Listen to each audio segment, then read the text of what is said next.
Welcome everybody to both sides of the conversation. I'm your co-founder, John Henry. Today is Thursday. We have another phenomenal educational Thursday presentation.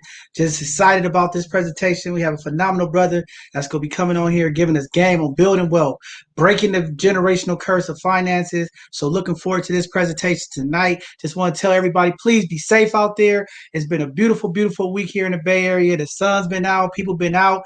And, sometimes that also brings the other things that come with it, like violence. We've had a violent weekend and also a violent day today in the city of San Francisco and across the Bay Area. We've had a number of shootings. So please, people, be safe. I know we're coming out of this pandemic. People are getting back in the community, but we have to be safe. We can't be reckless because the times are looking good and things are happening out there. Be safe and respect everybody while you're out in the community enjoying this good weather. We just came out of our Women's History Month. What a phenomenal month of highlighting some phenomenal women that's been doing things that impact our communities and in this country across the United States. So we had a phenomenal month of highlighting different women leaders and different women who have impacted our communities. So just want to say shout out to all the women again for the phenomenal things that they're doing around this country and impacting us all with the things that they're doing. And then our social workers, we didn't get our social workers on, but it was also Social Worker Month. And just want to say thank all the social workers out there for all the phenomenal things that they continue to do for our community. And I'm unhappy that we didn't get a couple on because we found out late about it. But thank you to all the social workers out there who are doing phenomenal things in the community. We just got to keep unifying. There's a lot of things going on around the country. Tensions are high. We have the officers involved in the George Floyd killing on trial right now. Emotions and things are high. And a lot of things happen in our Asian community. We just got to all come together and take some time, take some deep breaths, show some love, show some unity, because we're coming through some stuff that's just impacting us all. And we just got to lift each other up, unite each other, and support each other. So with that being said, I'm going to go ahead and introduce our guest for tonight, this phenomenal brother that's coming on, Jasper Smith. He's been involved in the financial service arena for over a decade, working with an array of capacities. Jasper has held positions with Lincoln Financial, Bank of America, Merrill Lynch, Northwestern, Prudential, and a variety of nonprofit organizations focused on promoting financial literacy to understand communities, to hold life insurance licenses, along with various security licenses, along with certified retirement counseling. The founder of the Empowerment Initiative, working to disrupt generational poverty.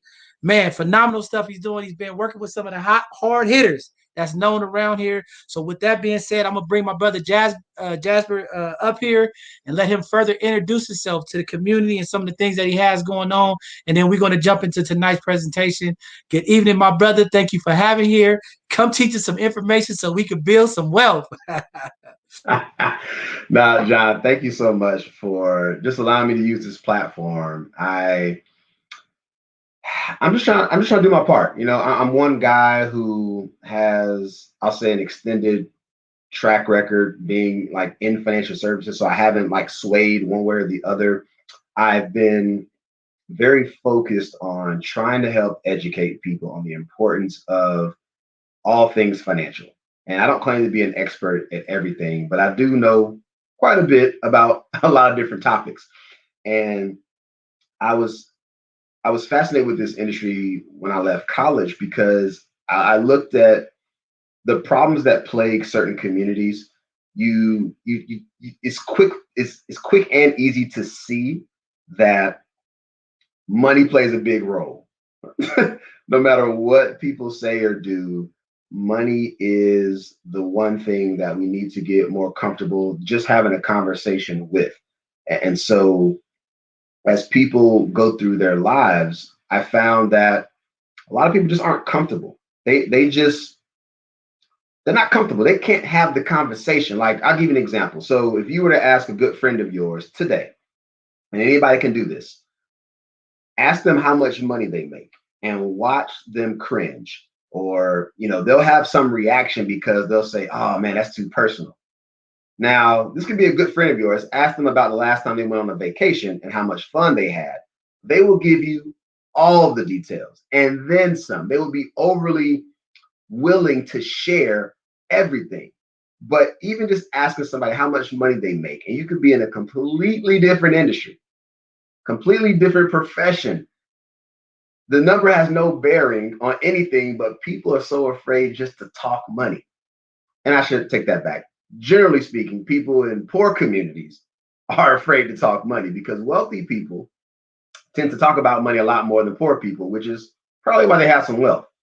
Whether it was inherited wealth, whether they worked their butt off during their lifetime and made it, but they operate on a different schedule. When you have money and wealth, it is a different life that you're living. And I want people to essentially live out the things they dream about. Like, let's bring all those dreams and those fantasies and let's bring them to reality. Money is a big driving force, and a lot of us just aren't comfortable enough to want to do more, but yet we will complain about it. Now, when I look at people who look like me, and I'll say of all shades, right? We have this issue of, well, nobody in my family has done this before, so I'm not going to do it either. And what that does is just continues to create this cycle of poverty. And so my tagline and my mission is to disrupt generational poverty. Somebody's got to break the trend. Because if not you, is it going to be your kids? And if not your kids, is it their kids? At some point, somebody's got to do something. So I spent a lot of time in this industry. I've worked for some very reputable companies. I've learned so much, but what fulfills me the most is being able to share what I know and seeing what people will do with the information.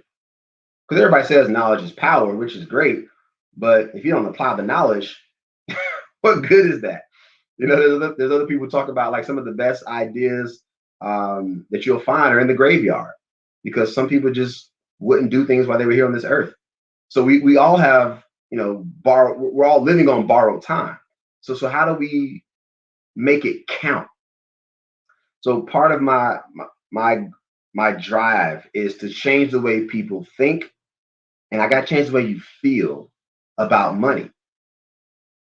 Those are the big two. Don't worry about what I sell, what I don't sell, what somebody's been trying to sell you. Just know you think a certain way about money, and therefore you may or may not do certain things.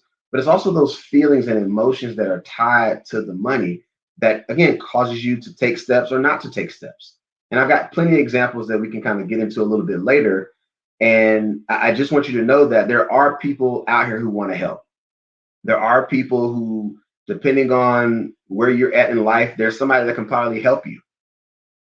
Like for real, this is not a game. Like there are people, no matter what you can do or can't do, there's somebody that can probably service you. Now there's some things I think people should do on their own, but I just know they're not going to. So if you're not going to do it on your own, you need to be willing to make the investment. Make the investment in the person or the program or the platform or the service, the product, whatever it is. Make the investment. And I'm saying investment on purpose because you expect to get something from making that investment. A lot of times we think about cost. I think about investment. I invest this money into something that I need to help me move my agenda forward, to help me become a financial rock star, to help me create generational wealth, to help me disrupt generational poverty. So I wanted to give you a little bit of background, and I want to have I want to have a good time tonight. And part of what I want to do is walk you through an activity. And this is an activity that I created out of necessity. And before I get into it, it's a very short presentation deck. But if you're following along with me, or even if you happen to be checking out the recording at a later time, just take your time and go through this. And it's a great activity that I think is very important. It's a little nerve wracking, but if you feel uncomfortable going through it, then that means we have an opportunity to do some things. And I'll leave it at that. So let's hop over into the presentation, and I'm gonna make sure I get this right on the first try. So we're gonna start it off and make sure this loads up. And what I'll do is I'll go through the activity first, and then I'll come back on and I'll kind of walk you through each question because it'll just make more sense as I go through it, and then I'll actually take it off the screen for a little while and kind of talk you through how like this thing impacts people. And I'll tell you an experience that I worked on in 2020 that involved this particular activity. So give me a moment here. I want to make sure this loads up. But of course, tech doesn't want me to be great. So I love technology because it just always seems to mess up right when you need it. So let me do this. I'm gonna stop sharing for a moment because PowerPoint wanted to act up. So, It's okay. John, While you getting there, we could just talk through a couple things. yeah, I yeah, really yeah, appreciate, yeah, a lot of the stuff that you're talking about, how this financial wealth is impacting us. Because I think, we need this economic power in our communities, and we need this information to better save, to get out of debt, and it starts with these conversations. I'm glad you said that because this is kind of the reason why we started this Educational Thursday and created this platform to be intentional with information, be transparent with communication, and really give our people the sauce, the game, the information that they normally don't get. And you fit right into this. We've had other people come on as well, and we're just going to keep pushing this information because sooner or later we have to get it. We leaving the resources up there so that people can, be able to access it later at a later date. But just powerful stuff, man. I mean, this money talk, like you said, there's a stigma in our communities, in the Black and brown communities, when it comes to this money thing. And you're right. We talk about vacations. We talk about red bottoms and Birkin bags and everything else. But when we talk yeah, about paying off debt, saving and leaving generational wealth and having insurance, those conversations don't have it. We don't have them in our community. It's yeah, almost yeah, taboo. So I just appreciate you saying that yeah. because that's been my argument and my fight, trying to make these conversations Mm-hmm. common, trying to make them cool, and getting people to the table to talk about this money because it's very important if we really want to empower the Black community, brown community. We're going to have to get our finances in order, and we're going to have to come together so that when we do pass away, we leave generational wealth to our young people so that they get a head start. So phenomenal job with that Yeah, entry, getting that yeah. conversation going. Are you ready with your thing yet, or no? It's still Yeah, let me all right, we're gonna try once again. all right. Here we go. And if push come to shove, I've done this thing so many times that I'll just do it live without the PowerPoint. But the PowerPoint just kind of guides me with the questions, but I know the questions, so let's see if it'll load up this time. All right. Looks like we're good. All right, so the 15-minute plan. Now, when you first see this, people think like, okay, 15 minutes, that's not a lot of time. What can be done? How can you accomplish any type of plan in 15 minutes? And the idea came out of necessity. So it's been some years now since I've developed this, but it was, again, out of necessity because I kept seeing the same couple of things. So here's the backstory. I've been a financial advisor inside of a bank, and people, of course, would avoid me like the plague. I would listen to them talk to the bankers, and they would complain about interest rates and not making any money. And there I was sitting at the desk, pretty close by, listening and just thinking to myself, I have a solution, but they're not walking over. And so when they would get up, they would say, oh, I didn't have enough time to talk to you today. I'll come back. Of course, they never come back. So I kept getting this, I'm too busy. I don't have enough time. It was always time was the constraint. And so I said, I got to do something that's going to get to the point and not waste your time because apparently everybody's too busy for me. And so when I think about that excuse that people give me, you're busy doing what exactly? Busy making somebody else rich, busy putting somebody else's kids through college, busy paying somebody else's mortgage, busy putting money into somebody else's retirement accounts, busy funding somebody's boat, yacht, whatever, new car. Like, what you busy doing? Because you don't run a $1 billion institute, like you don't have your own business. So how busy are you? And I kept just running to this issue. I said, okay, I got to create something that can get to the point, but show people that financial planning is really important and it doesn't take that long to start. The operative word there is start. So as a part of what I do with my business and the Build Wealth movement, I'm just here to share information and resources to help you get started with building wealth. That's it. I'm here to share information and resources, and I'm not going to take up too much of your time. So that's where this kind of 15-minute idea came up. Okay, you're too busy to do this, but people kept jamming me up about why they needed a financial plan. And again, if I ask you about your vacation, I know you're going to tell me a couple of things. You're going to, grab your luggage. You're going to do your laundry. Make sure you got your toothbrush, your toothpaste. You know what mode of transportation you're using to get to said destination. Once you get to said destination, you know what hotel, you know how you're going to get around, what restaurants, what excursions. I mean, you give me this plan, and I can just watch people regurgitate the plan without any notes. Because in your brain, you're so excited about going on this trip that you actually do the work. Like I'll give you another example. I've never had to convince somebody who wanted to get a new car to fix their credit and save money. They do the planning without any assistance. So I know it can be done. But overall, when you think comprehensive financial planning, we're still not doing it. So I was like, okay, there's another problem. We understand that planning is important for other things in our lives. Why isn't it important enough when it comes to our money? Okay, so now we have I'm too busy. So there's a time constraint. There is the why do I need a plan?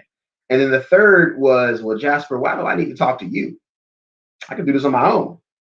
And I'll agree with some of that, but there's some things you just can't do by yourself or that you shouldn't be doing by yourself. From a time perspective, like this is what I do every day.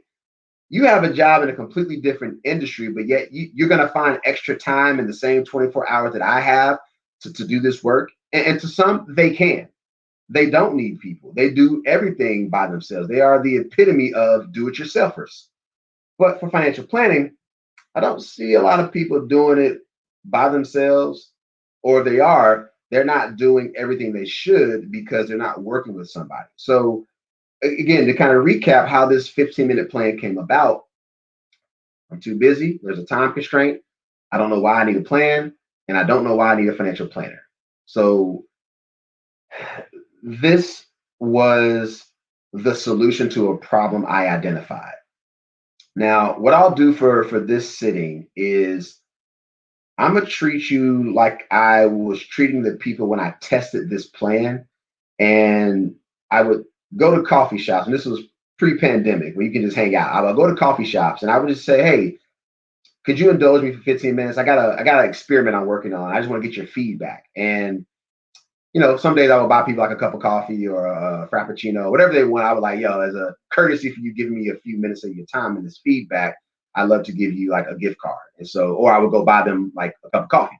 And so I said, also, before I start, I'm gonna set a timer because everybody that I did this experiment with was like, what can you get done in 15 minutes?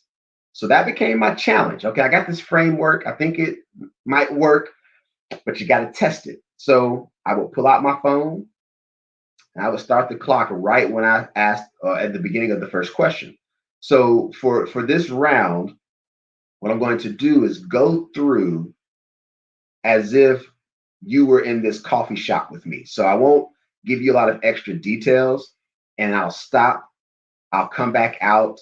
I want to get, I would always ask for that immediate feedback, and then we'll hop back into the deck, and then we'll kind of talk through my thought process behind this activity. So again, I'm gonna go through the activity like I would if I was testing this out.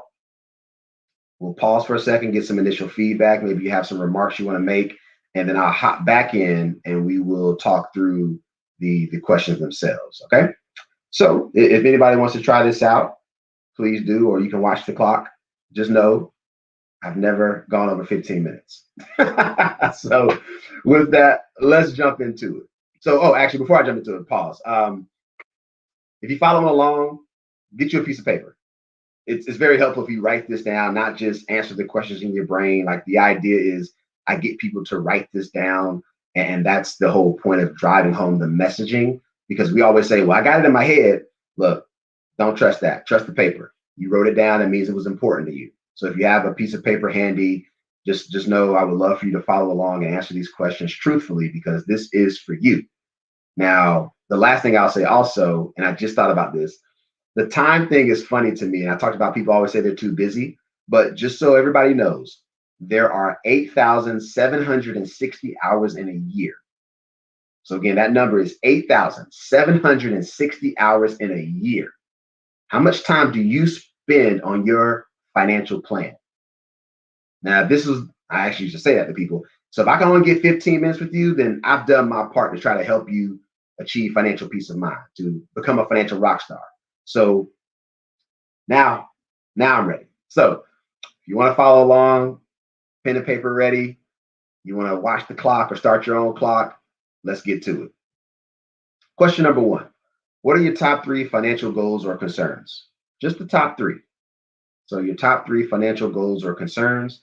And if you need to rephrase the question, it's what's keeping you up at night, if that's helpful. So just jot down quickly the top 3 financial concerns or goals that you have right now. All right. So this is a 2-parter. Do you know what a balance sheet is used for? Yes or no? And second part is, have you ever completed one? Yes or no? Budget. So if you try to do a budget of some sort, not saying you got to be perfect, but you try, you get a smiley face. If you have no clue where your money goes on any given month or any week or every 2 weeks, you get a sad face. If you're not sure, of course, you would choose the middle option. Credit. All right, so a little disclaimer. Pandemic has changed this, but this was still legitimate before the pandemic. But I get my free credit report each year from each of the 3 credit bureaus. Now, this is the law. Like, you get a free report, not the score, from each one of the 3 credit bureaus. So if you knew this was the law and the rule, and you've been checking your free reports, all 3 of them, smiley face. If you did not know this was the law and that you were entitled to free information about yourself, sad face. I don't think you can kind of put in between. You either know this or you don't. And the apps do not count on this one. Debt. All right, so these are the big 5. Everybody seems to owe something. Jot down approximately how much you owe in each of these categories. Doesn't have to be perfect, but you probably have an idea about how much you owe. That's good enough for this piece right here. And if there is a debt that is not listed, please feel free to write that down and write the dollar amount that you owe. Again, the number doesn't have to be perfect, but again, you want to take a quick, how much do I owe as it relates to these various categories? And again, if there's one that isn't listed, feel free to jot that down. All right, so STITLT. So ST stands for short term, and this is 1 year or less. IT stands for intermediate term. This is 1 year to 5 years. And LT is long term, 5 years plus. So again, I'll run that right back. ST short term, less than a year. IT intermediate term, 1 to 5 years. LT is 5 years plus. So for short term, I want you to write down any account that's not a retirement account. So any account that you have at a bank or credit union, I want you to jot it down. Or if you have money in a mattress at the house, money in a safe, just jot it down. Safe, mattress money, savings account, checking account, CD, high yield money market. Just make a list. You do not need dollar amounts for this one. I just want you to jot down all the accounts you have that are geared towards the short term. So again, this is anything you have at a bank or a credit union that is not a retirement account. You go write that down. If you have mattress money, just write mattress money. If you have shoebox money, write shoebox money. If you have safe money, just put safe. So you want to just do a quick list of where you have money that's geared towards the short-term goals. I'm gonna skip over IT. I'll come right back. LT stands for long-term. Again, this is your future older self. So think like retirement. So is it 401ks that you might have through the job, 403bs, 457s? Do you have a pension plan? If it's real estate, do you own an apartment complex? Do you own a duplex, triplex, just multiple single family? Like, jot down what are you earmarking for the long term in terms of these goals that you set. If it's stock, jot it down. Hey, I got stock that I'm going to use for the long term. Just Again, this one here, no dollar amounts are needed. No valuations on the real estate is needed. Oh, and if you have businesses that you're going to use that you currently operate and you're going to sell your business later for like retirement, you can jot down a business or your businesses. Again, don't need the business valuation. Do not need the values of the property. But I just want you to jot down what you have earmarked for the long term. And then we'll come back into the middle, which is intermediate. So this is that in between. It's not super safe, but it's not super long, a long way away. But do I have just a general investing account, or they call them brokerage accounts in the industry? So am I just investing in, some stocks, ETFs, mutual funds, cryptocurrency? What are you doing that's not at a bank or credit union and that's also not for retirement? What do we have that's in between? Am I flipping properties because I love real estate? Maybe I'm flipping properties because of that passion for real estate. Is it I invest in businesses at the startup level and then I, look for a cash out in 5 years? So what do we have that's in between? And just again, dollar amounts, valuation is not important at this point. I just want you to know if you know where your money is, because one of my mentors told me this a long time ago. Every account should have a job description. All right. So monthly savings goal, monthly investing goal, you got to write a number, or you can also do a percentage if you'd like.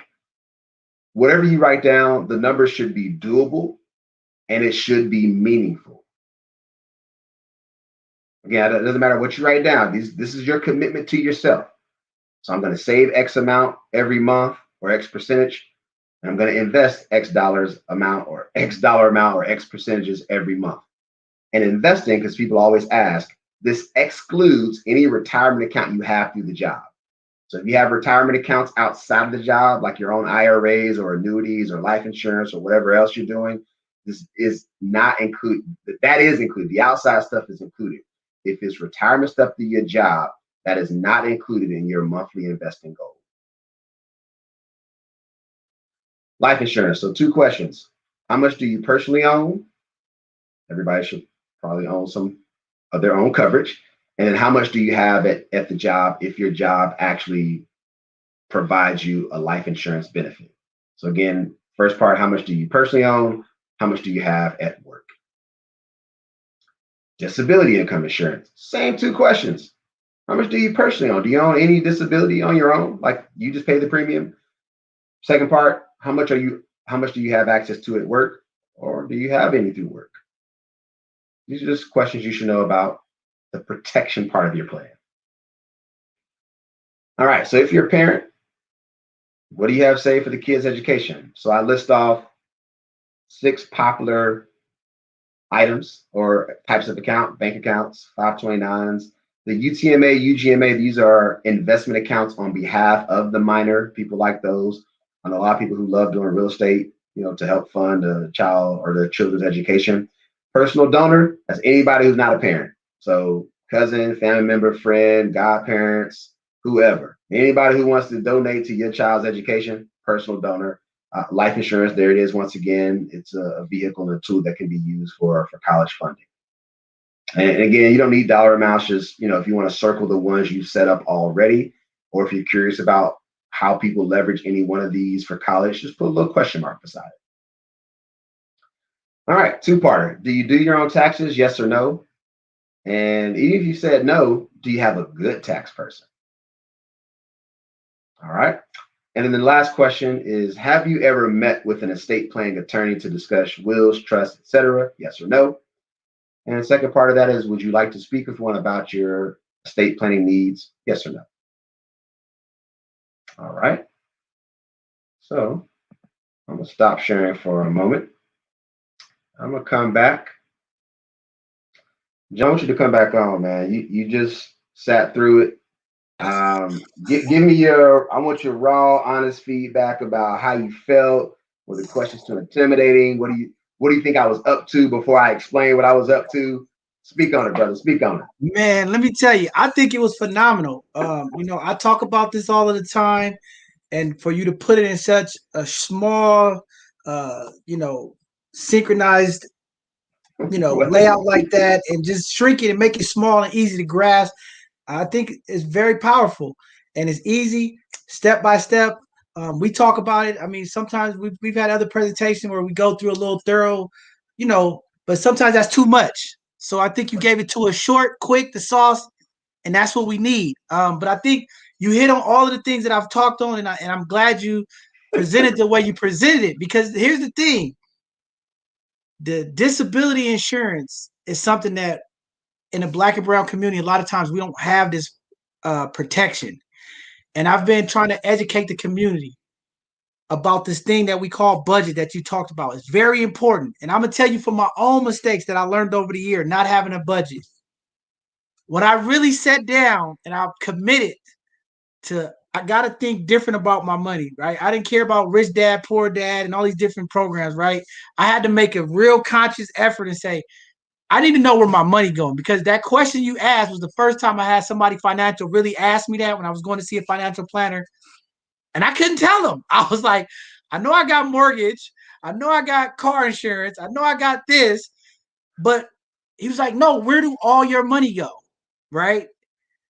And I was just Yeah. sitting there looking like, deer in headlights. Like deer in the he's asking me man, a basic ass question, and I I can't. couldn't. I How couldn't. old are we, John? That is that's the whole point of that activity. Was if you don't know where your money at, somebody who's wealthy knows that they know where your money's at, and you don't even know. Like that's what wealthy people think about. Like they know where their shit is. Like they know All the time. All I the have time. an account for X. Is a Right. very specific reason why I have this account, and you should be able to tell somebody, just like you told somebody that Steph dropped, 30 and 5, or Draymond fouled out or had 2 techs. The way we can rattle off sports figures, we got the It, mental capacity to it, remember where our money is. it's there. Let me tell you, I had to check myself because he started breaking it down to me. Said, how much do you watch your social media? And I'm like, I watch it quite Every often. day. Yep.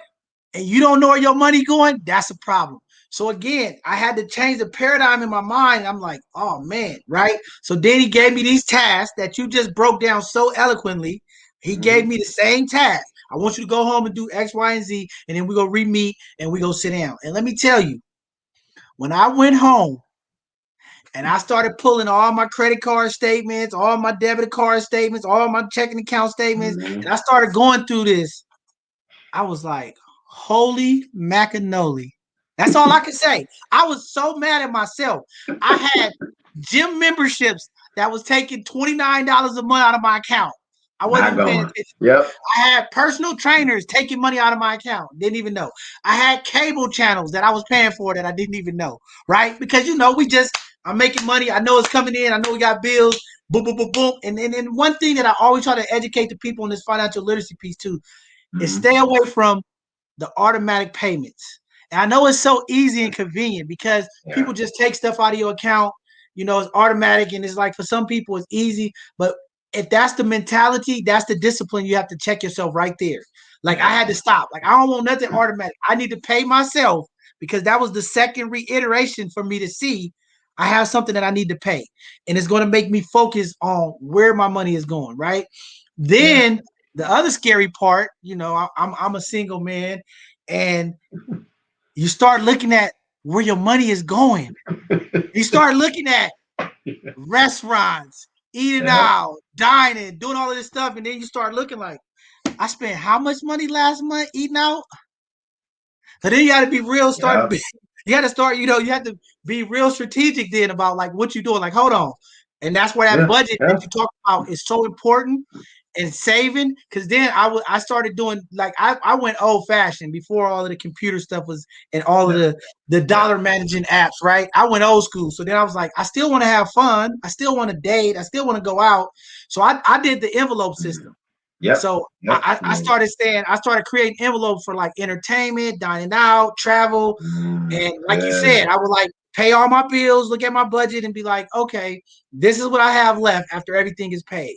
Now I'm going to divide this up into what I like to do for myself, whether it was, dining, entertainment, traveling. And I started putting those funds in there, and I started to like over time, I started having more money, right? Because it was like, now I know this envelope here is for dining out. So it's like, hey, if I go too hard one weekend, I'm like, hey, sorry, sweetheart, I can't take you out this weekend because I don't have enough money in that envelope to take you out. But it was a good discipline though. It was very good discipline. But again, before I learned those tips, and that's why it's very powerful for you to be here tonight to really educate people and talk about these tools.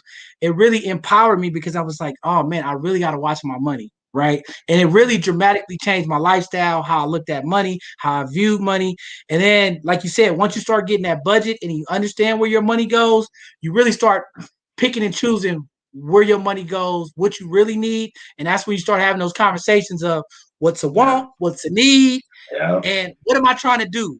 Right. And it was like when I was trying to get my house, I was like, oh, I gotta start putting more money up for my house. So I had to eliminate some of my dating expenses, some of my entertainment expenses. Those envelopes started getting smaller. And it was just like, hey, maybe I can't go out every month. Maybe it's every other month. But again, I need to start putting this money over here because I'm trying to build this wealth, buy a home. I want to do this. I want to make investments. I want to build this business up. So it is a mind shift that has to happen, Yeah, and yeah. you have to plan for it. But you said a lot of things too, man. And what you're describing is the process. You didn't wake up overnight. You had a very honest and courageous conversation with a professional, and they challenged your manhood. Because when you went home and had that aha moment, the epiphany, you were like, I ain't got it together. Like I thought I had it together. Because this is we out here clowning like we got it together. And I'm like, you lying to yourself, your spouse, your kids, your cousins. Like you out here fronting, knowing you ain't got it together. And I commend you for being honest with yourself. That's all you did. You just looked yourself in the mirror and said, man, John, you were acting a plumb fool. And then you started doing what everybody else does who wants to do better. You executed, you learned, you educated yourself, you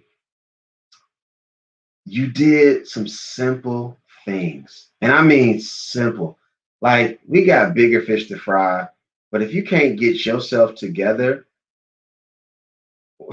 what are we doing? Like, why are we wasting our time in this life of just working and coming home and hoping to get the vacation a couple times a year? Like, there's more to life to that. And I feel like most of us are going to miss out on a lot of opportunities because you can't get the money right. And you always complaining. Like, complain and then check yourself and say, is it something that I'm doing? Is it something that I haven't done yet? And for the majority of people, and this is not even just a black thing, this is just poor people in general think a certain way and it ain't the right way. That's the difference. Because my activity disturbs people. I'll give you an example. So I did this was probably a couple years ago. I did that activity in a group of 40 people.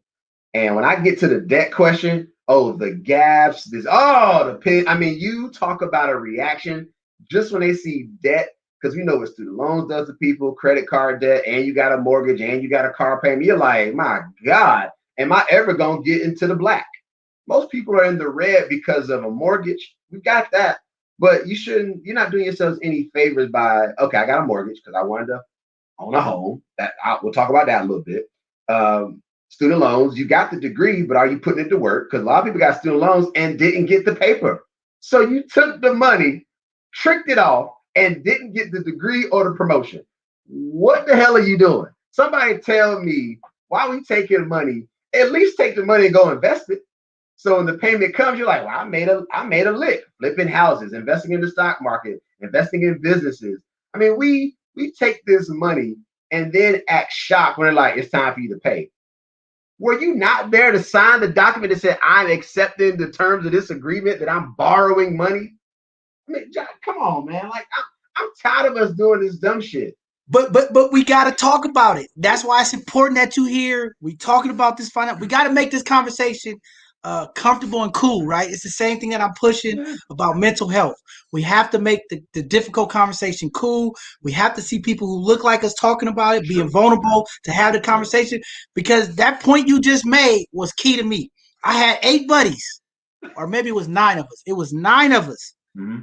When we went through this financial challenge, let me tell you, we all agreed that we was gonna get our finances together, we was gonna buy a house, we was gonna make some investments, and we was gonna change this paradigm about money. So it was like 9 of us. We had a group, and let me tell you, out of the 9 people, 9 of us, only 2 of us bought houses, made investments, and changed the paradigm of our life when it came to this financial wealth builder. And you're right, there's gonna be some debt. You got a mortgage, it's there. But again, me going through these classes, learning this information that you're teaching, it taught me to look at money and debt differently, right? I was like, I'm not about to go buy this car for 20% interest rate.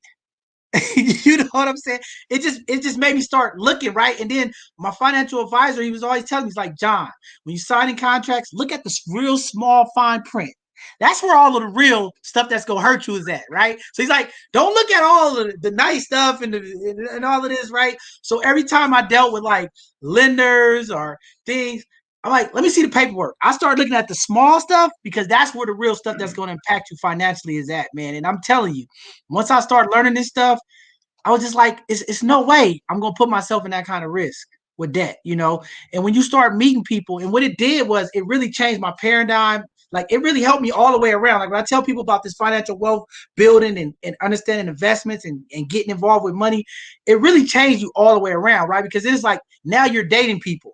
I don't want to date people who not thinking about money, because if you don't understand money and you don't understand interest and you just out here swiping and taking trips and living this you know, the life that they talk about, this life, and you're not being responsible, you're going to impact me, right? So I had to like change like who I'm dating. Like, what you feel about money? Now I'm asking different questions, right? Because we always talk about the questions we need to be asking when we dating, right? Everybody come to the dating scene, they want to talk about how good you look and what job Yeah, you got and yeah, what title, right? But then you start getting about your money, you start talking about money. Like, let me see where your mind at is about this money. And let me tell you, when I started going through the financial wealth trainings and going to these classes and understanding about money, and I yeah, started man. dating people and I started helping people. Let me tell you, our Yeah. people was so hurting. These women that I would be running into would be so in debt with student loans and credit Mhm. card debt, paying for trips they can't afford. And it's like, if you really sit down and you figure out how much debt you really have, like some people was shocked, like, oh, this much money? Like, how could you go somewhere? Like your net income and what you bring home versus your debt, you shouldn't be going anywhere. You know what I'm saying? But it Dude, took a you lot though. It was a lot, man. It was a lot of but lessons that I learned. but John, but you're speaking a lot of people's truths with what you just said though. We know we ain't got it together, and yet we keep acting like we do. It's just a front. Like at some point, you can't keep up the front unless you're just an incredible con artist, you know, a great actor, actress. Like you just gotta, the level of stress that you're bringing on trying to keep up and look a certain way, it is unbelievable that some of us are still alive. Like we put in all this work to fake it, when if you just put a smidgen of that energy and did the shit we told you to do, you actually could live it. Yeah, I got people who, I don't care if you like fancy stuff or trips or whatever your thing is. You may need to curb it temporarily until you get the important stuff done and then go back. I'll give you an example, man. I had a young lady. She's not, well, she's retired now. I call everybody a young lady. She was 50s, you know, mid 50s, and was like, I want to retire in a couple of years. And I was like, what are you doing for retirement? And so she was doing very little. And I said, yo, how about we add a little more money to this one account you have through the job? She was like, I don't really know. I was like, yo, how much money you make? And I went right in. I was like, how much you make? She was like, 175. I was like, you married? She was like, nope. I was like, kids? She's like, they grown. I said, so mama just out here having a good time, huh? She was like, yeah, I got my big body bitch. She's like, I got my shoes. Her bag game was on fleek. I was like, all right, yo. First off, I ain't hating on you for doing your thing, mama. But I need you to put some more money away, because now you've already told me with the lifestyle you're leading, I know you can do more than $25 every 2 weeks into your retirement account. And she was like, you're right. And I was like, so why haven't you? She was like, well, nobody ever broke it down the way you did. And it was just because I listened to her story. I was like, you got money, but you ain't doing nothing for your future self. So she was 55. I said, 65-year-old, you're going to be pissed because you might still be working because you out here clowning, stunting on them in the parking lot, trying to pick up on some young things. I was like, I get you. Look, I ain't hating on the game. She's an attractive older woman, but I'm like, make sure you can retire and then you can do more of that all the time and not have to come to the job. Listen, brother, I'm glad you said that. I do this work. I'm doing this work like you. I'm telling you. And then they get mad. You see, these brothers and sisters, when they single too, they want to push that debt off and that energy off on you. Like, I got all this debt. They bad. Well, that's not my problem. You put yourself in that debt, but it's real though. But I'm glad. I'm glad you talked about the retirement piece because I'm big on this show about holding people accountable who do work with our people, and that's one of the passions why I believe so much about this financial literacy and making sure that we give the education to the community intentionally. Because what I was finding just in my work life, going through things. Our people, man, were getting hit at retirement. There was so many elders of the community that I knew that was like, I'm 60 and I don't have enough money to retire. Or they thought they had enough money to retire, right? Because we work for these companies. Some people work for city and county and state organizations, and they invest, they're putting 8% or 10% or 14% of their gross into the retirement, and they think that's it. And I'm like, no, you have to invest yourself. And then the same thing you said, I had people tell me, I didn't know that. I just thought they were saying we're putting 8% in your retirement. But we have to educate our community, and that's why it's important. And this is why I be telling the community, we watch Love and Hip Hop. We watch all of this ratchet crap. You need to be tuned in tonight, listen to brothers like you that's giving the people the game, the information. And again, some people know it, and they really still don't follow it, And again, it's sad because, like you said, I see it all the time. I work with people. I mean, these sisters went to school, PhDs, they making 100, 200,000 a year. And like you said, you start breaking down their finances and looking where their investments are and what they're doing. And it's like, sweetheart, you're not going to make it like this. But you see them on Instagram, they flying all over the country. They at every event. I mean, you look at what they're spending their money on, and it's like they're going out paying for all of their girls. I'm like, you got $500 a restaurant charge 3 times out of the month, 2 times out of the month. Like, what are you doing? You know what I mean? It's like, right? And then it's like they got the kids and all of these like extravagant, luxury after school programs and basketball and track and football, and they paying all of this stuff to be in these programs, and it's like you don't have the money to do it. But they're doing it, and they just living in it. And it really, like you said, it enslaves us, it impacts us. And I'm really trying to really work. And that's why I'm glad you're here tonight to educate our community. We have Cynthia on. I see her in the chat. She's doing it, breaking this generational financial curves, brother, because I'm telling you, these people get up to retirement age and they don't have enough money. They cannot sustain the lifestyle. And this is why we go to Targets and Walmart and we see these elders, 60, 65 years old working, and we laugh. And some of these people actually made great salaries while they was working, but they didn't have the tools and the information to really properly put up for themselves. So it's very sad and unfortunate, man. But I'm glad you brought that up. It's a very, very important point. Yeah, it hurts my heart, especially for the elders, because you've lived too long to not have figured something out along the way. That's what I used to believe. I was like, you're too old for this. Like, yo, you too stop. You didn't know this? Yo, John, real talk. I've done credit counseling. I still do, I help people with their credit, not the scamish, schemish type. Like, I'm just like, let me give you the game and tell you what's actually possible. But I got people in their 50s who are like, I still don't understand credit. I'm like, yo, you've lived this long and nobody has told you how the game works. You still in the fives. Like, come on. Like, stop. This is stupid. And it's stupid because you know better. I'm tired of trying to be nice to you because you made a conscious decision not to do certain things. When the friend who's successful in your clique tried to invite you to an event, you were like, nah, that's not my speed. I can't hang out in that crowd. But had you listened to them 20 years ago, you would be in the same room. So now you feel some kind of way simply because you didn't do what was necessary. You didn't do it, and it's not as hard as you think. And I want people to understand that you have to, you got to look at yourself. Like, just what is it that you're not doing? And that's the question you got to answer for yourself. And it's so much to unpack. And this is why I think a lot of people shy away from people like myself, is because it is overwhelming. It's, I just can't do that. I'm like, I didn't say it has to happen today.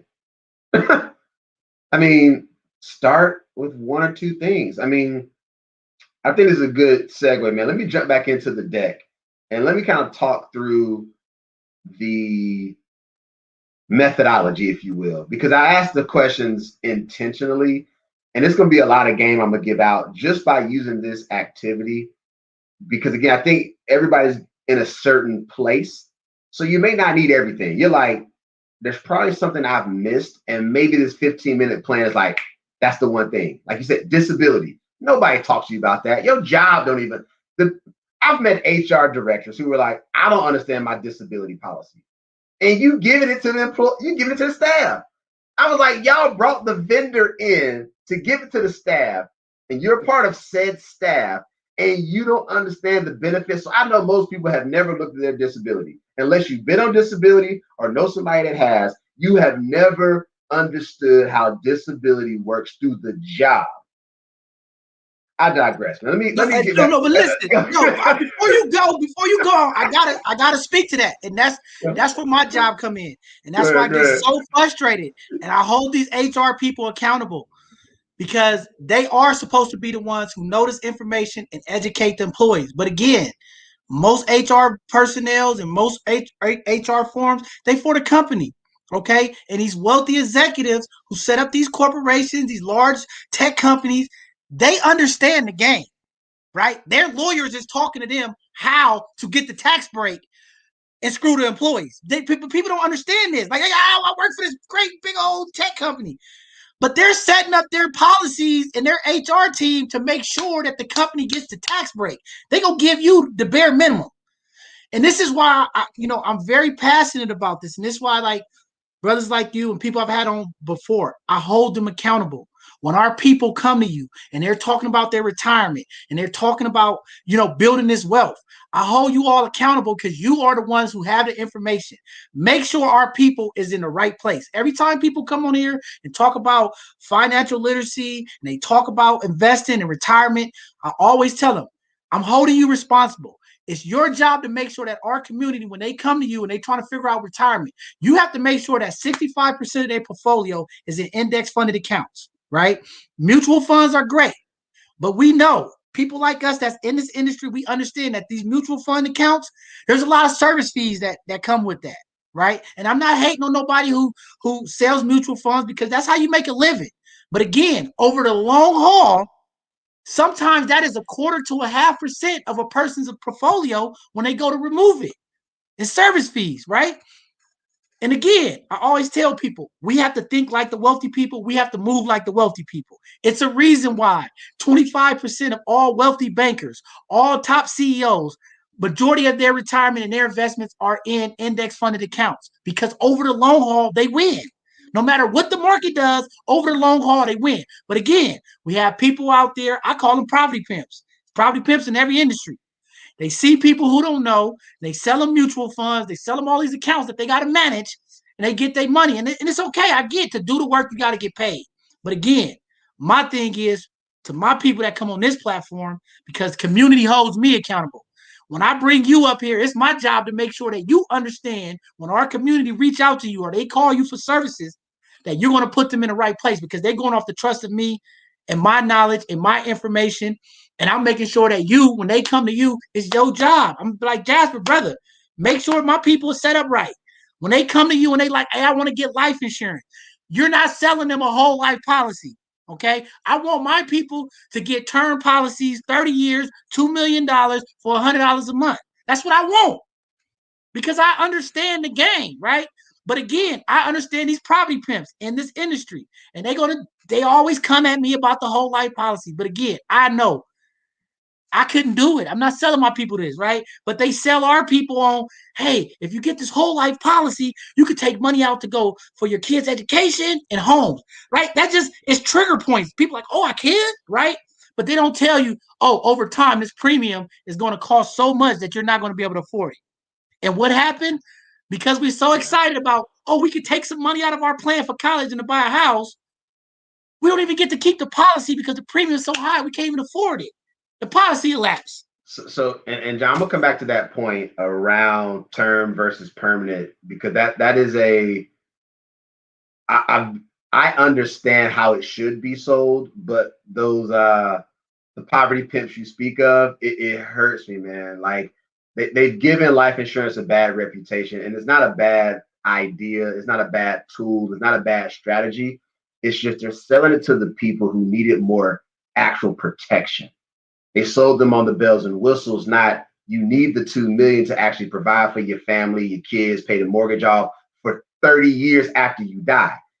Once you got that in force, then you do permanent as a way of, again, retirement planning. Like it offers a lot of benefits. It's just most of the people who look like me and you only come across the insurance salesperson who's slinging some type of, I'll say, permanent policy, whether it's whole life, IUL, VUL. It's, look, they are great it's products. Garbage. It's garbage for people that we deal with. It's garbage. So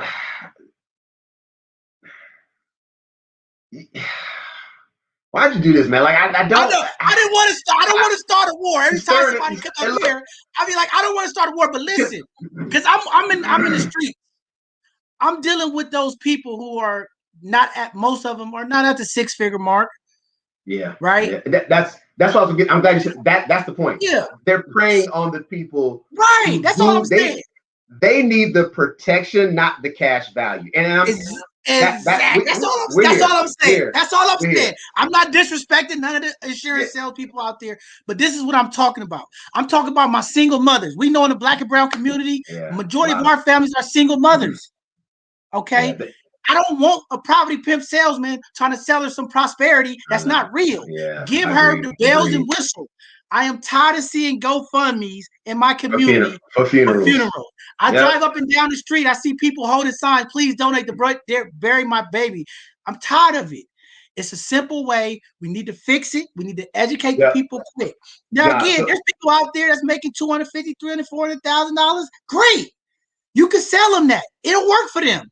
But the people I'm talking about is the disenfranchised, the people that look like me and you that always don't get this information.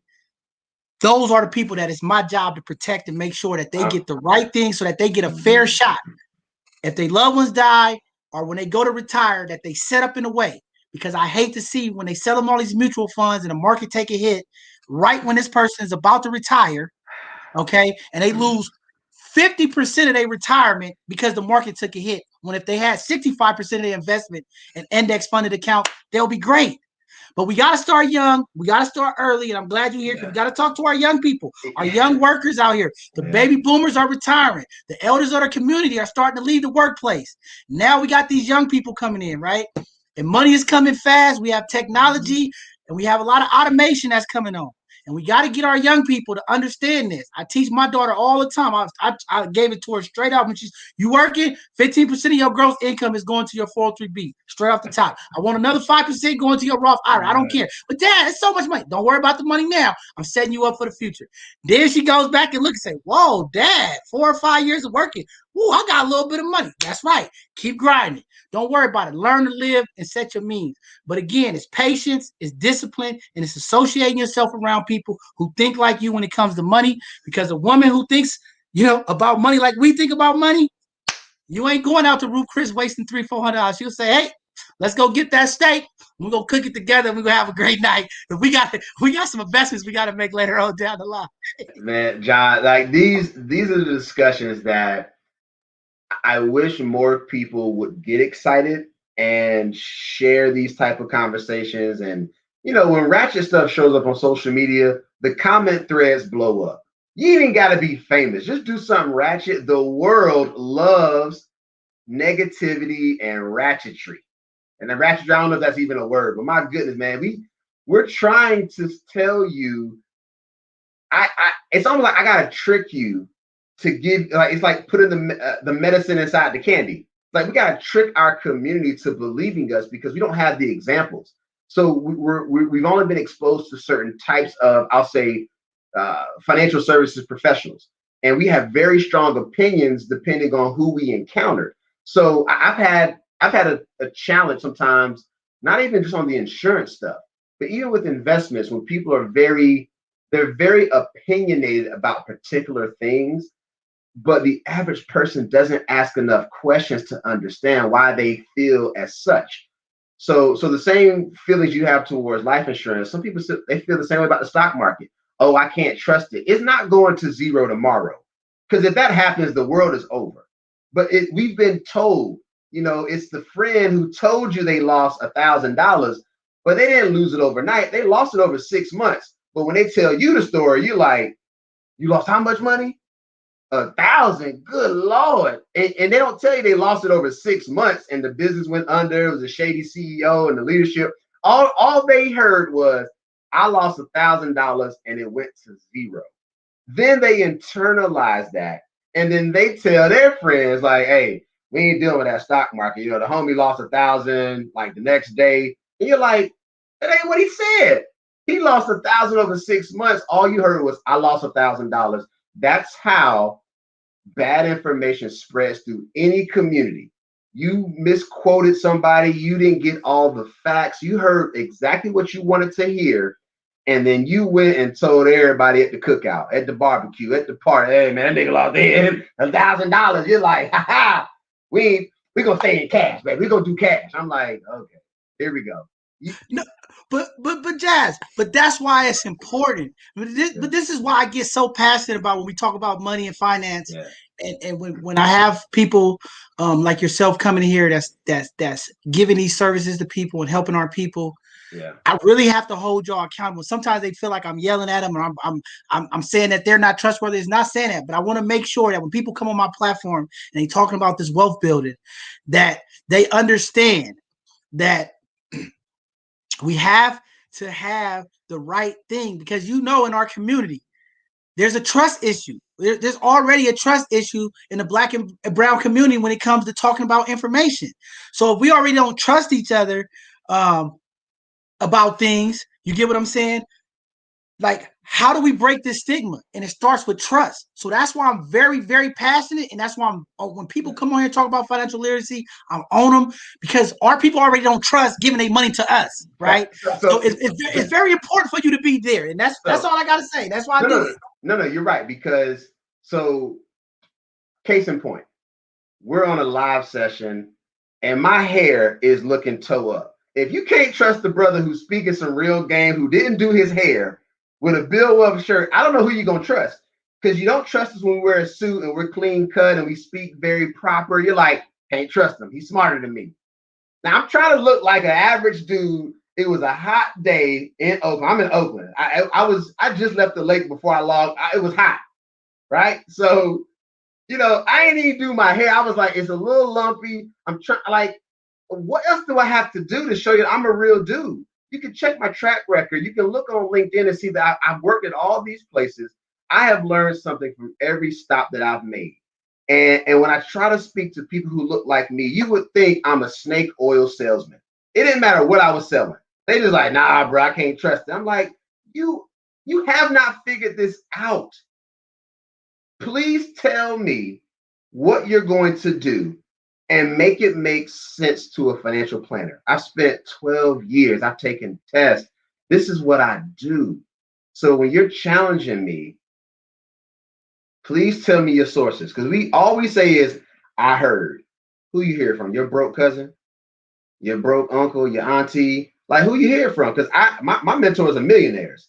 My parents retired with millions. So I'm like, I'm getting the game from the right people. So tell me your sources.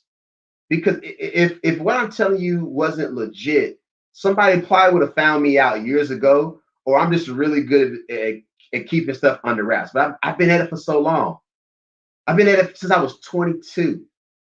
I think I know what I'm talking about. And if I don't, show me something else. Show me something else. Yeah, but Jazz, what you saying is the truth. In our black and brown community, when we, like you said, we talk about finance, it's like when we go to the doctor. I got family members I went to the doctor with. The doctor asked them questions, they lying. Like, wait, what? Like, that's not true. You don't do this. Like, why you get what I'm saying? It's the same thing when it comes to our finances. It's like we don't want to talk about it. This shame, this pride. And I keep asking my people, get out of the pride. Everybody is dealing with some kind of financial struggle. We gotta open up and have the real conversation. But like you said, it takes with the pride. It's got to drop the pride, have a real conversation. Listen, I got people. I go to their house, my brother. They got every Gucci bag, every pair of Jordans, like hundreds and hundreds of shoes. And it's like, I need brothers like you to come on here and teach our people, because we have to understand the difference between assets that brings us things and stuff that doesn't. Like, I used to tell people, when I was buying things, right? I was tools and investments, right? And I used to get mad. I'd be in a relationship and you always spending your money on tools and all of this, right? And I'm like, listen, I'm like, girl, all these tools I buy, one, I can resell them almost at value, and I can use them to make money. Now you will go out here and buy this $5,000 Chanel bag. You ain't got 5,000 in the bag, and when you don't want it no more, it's played out. You can't even get 5,000 back for it. Bad investment. But we scared to take that 5,000 and put it in the stock market because we're afraid that we're going to lose the money, right? So we have to break this fear. It starts with trust, but we have to educate our people. I keep trying to tell my young sisters out here, they trying to look fly. My young brothers trying to be all swagged up. I'm like, bro, you got $5,000, $6,000, $7,000 on your person, between your hat, your $500 belt, and then you ask them, "What's your portfolio? Huh? What you talking about portfolio? What you got invested? Where's your money going?" Like, dry, nothing. Stop it. And that's why it's important that we having these conversations and start with conversations like this tonight. We got to educate our people. We got to make them know that this is cool. The way we think about money, like you said, we got to shift that paradigm. Yeah, and I think you said a key word too, that we got to make this cool, and enough cool people who have, I'll say, some clout in their community, on their block, in their hood. Like, you got to be the person. If you have that type of reputation, they following you. They gonna watch you. They're like, you're, for better or for worse, you are the leader. They're watching you. I think it's so disheartening that we have so many people who want to do better and they're just not willing to try because they don't want to be the first. Look, I'm very appreciative of my parents. When I tell my story, John, I ain't grew up poor. I'm from North Carolina. I grew up a black privileged kid. My parents grew up in the hood. I don't like none of them stories. Like, being poor ain't funny. I don't like the struggle. I am appreciative of what they did for me and my two older siblings. But as a part of being a Smith, there's an expectation that I'm not screwing up the money. And my parents told me enough to get me started. And they said, look, we have done the best we could. There's stuff we still don't know because we're continuing to learn like everybody else. And I got into the industry, and my dad was like, yo, man, you learned so much at 21 that most people won't learn in a lifetime. I was like, that's heavy. Because you're 21, you got people 3 times your age who just never knew to save money or to invest, or, like you said, doing an index fund, just do it for a long time, you'll have millions. Like, you ain't got to be risky. It was just these basic fundamentals. And when I think about like how I do what I do, I ask people, like, you got to build the foundation. That's it. Just build the foundation. A house starts with the foundation. You don't build the roof and then say, we're going to do the roof first. And then it's, no, fool. You clear out the land, dig out a hole, put some concrete, put some poles and beams, and then you build up. But society has told us that we can skip these steps and get that instant gratification. But I go through the same process y'all go through. The advice that I give, I take my own advice. All the stuff I talk about, I got, and I'm getting more of it. Or I'm seeking out the professional to help me. And then when you say, well, I can't afford you, so come to my free session. How about that? Your ass don't show up for free shit. So I can't give it. I can't charge you. I can't give it away. What you want me to do, you dumb? And I can go off on the tent. Like, what am I to do, John? Because this is reality. I have a session this month. We're doing a 5-part series, and we're charging a little piece of change because it's probably worth more than what we're charging for. I also got a free effort, and people don't show for either. Man, let me tell you, and that's the problem, and that's why we got to make this cool. Listen, I'm doing pretty good at 41 years old, but I wake up every morning and I cry. Like literally, I cry because the information that I know, I didn't really get heavy into my investments until I was like 30. So from 30 to 41, I've done pretty good. But knowing what I know now, let me hold some, man. Come on, let me hold a dollar, bro. Come on, man. Listen, what I know now, what and what I was doing and the money that I was blowing and wasting, traveling, flying around with friends and doing all that, the stuff I know now, if I would have just took a few years of just doing what I do now back then, and I had just access to money, and I would be so well off. And this is why I talk about this to my young people, and this is why I talk to my youngsters about it, because I'm like, if y'all just think y'all making all this money. I see youngsters on Instagram with thousands and thousands and thousands of dollars, like youngsters that I know. And I'm like, bruh, come talk to me. You got this cash. Let me show you how to really set yourself up in the future. And you know what happened? They have all that money. It goes away, and they out here struggling. And it's like, they just don't want to listen. So I try to bring people like you on here. I bring other people on here to try to intentionally educate our community and get them the game, the pitfalls, right? Because see, in life, to be a mentor, or we in the hood, we call us OGs, right? It's our job to tell the people under us, the younger generation, the pitfalls that we took, the mistakes that we made, give them the game so that they don't make that mistake, right? From whatever it is, just living life, growing up in the street, whatever, however you grew up. Like, it's my job to make sure my daughter and my granddaughter gets the information that I don't, so that they get a head start, so that we start doing it, right? We got to break the cycle somewhere. So again, yeah, it starts with us, and it's like we have to break the cycle.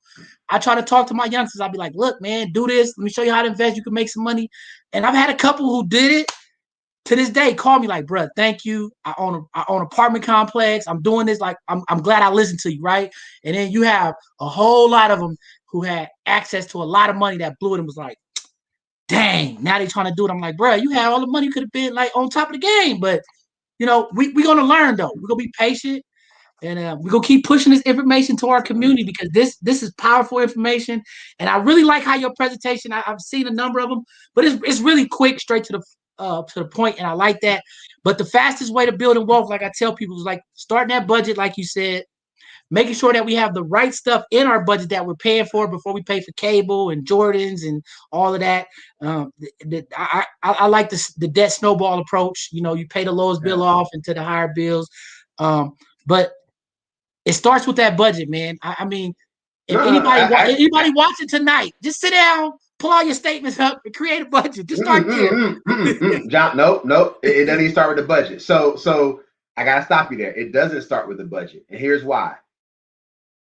I gotta know what I got before I start working on the budget. So the reason, and this is actually, let me jump back in. I'm gonna run through it. The rationale behind the question. Let me pull this back up. Go ahead. This is a good point. You said a budget. Budget's not the first one, but a budget is very important. You're right. You're right. The first step is you got to know where it's coming and going.